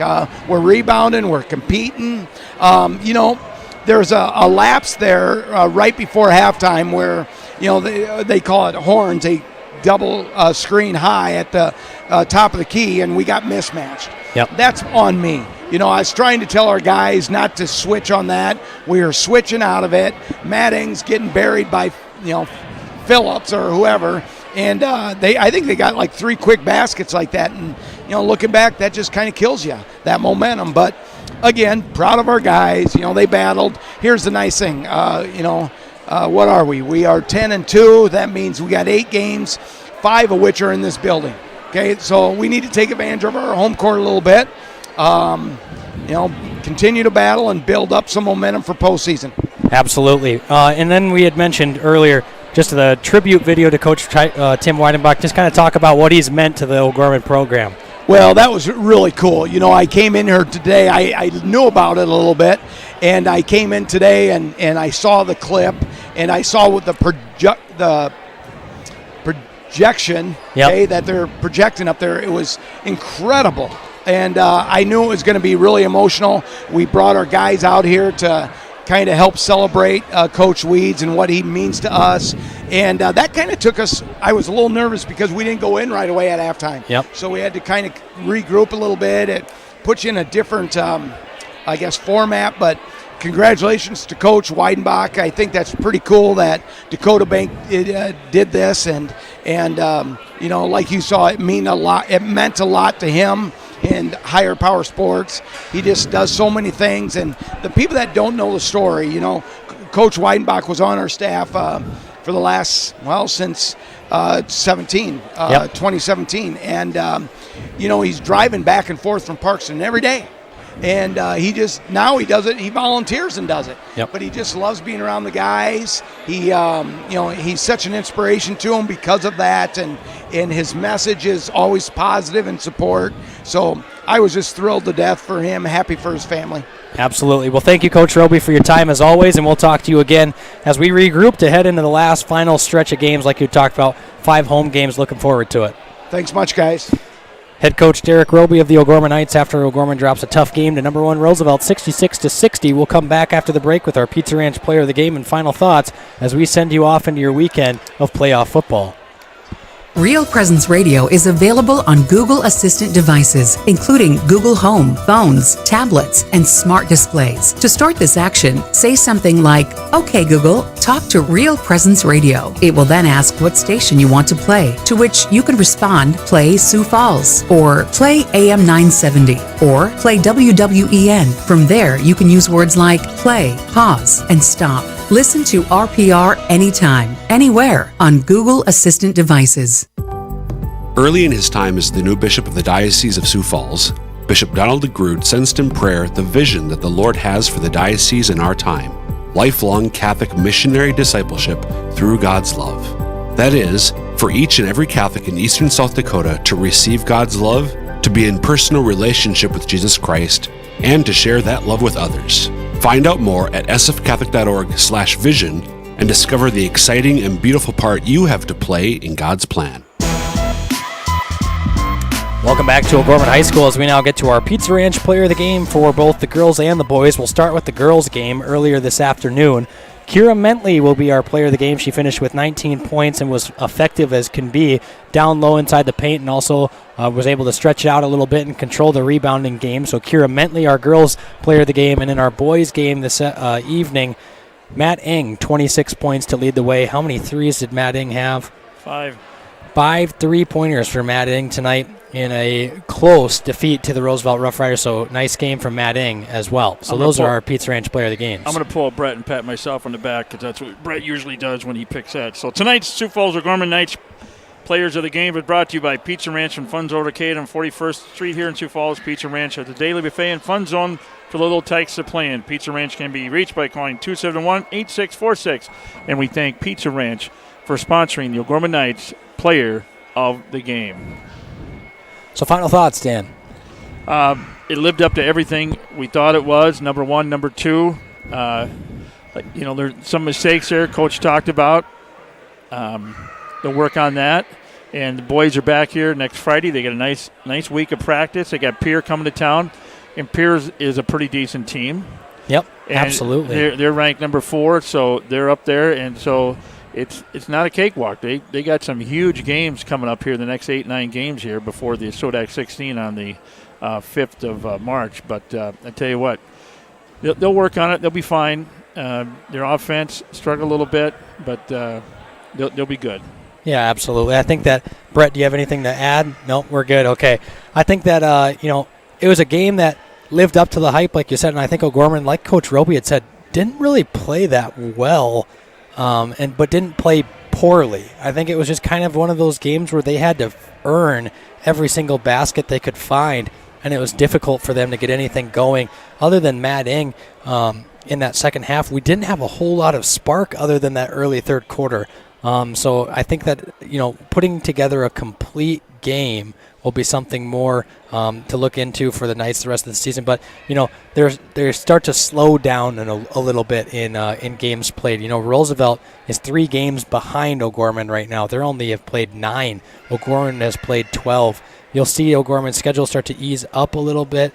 But, yes, I would believe that we would see these teams meet up hopefully sometime soon again in the Sodak or in the state tournament. Out to the Denny. Yep. So that'll wrap it up here. The O'Gorman Knights lose to the number 1 Roosevelt Rough Riders 66-60. Earlier today, the Lady Knights won 69-35. So for Brett Byler, wish him a happy birthday tomorrow. He's on Facebook. And for Isaac Struck, we'll be back Tuesday night here for the ladies versus T area. We'll be on the air about 6:30, 6:40 p.m. Tuesday night. So God bless.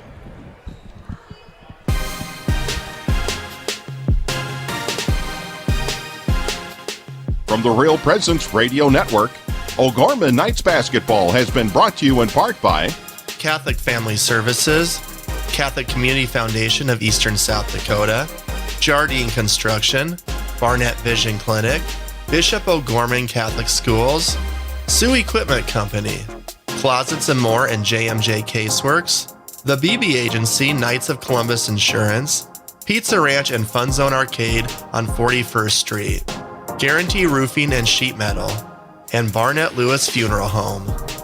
The preceding O'Gorman Knights activity has been a special presentation of the Real Presence Radio Network.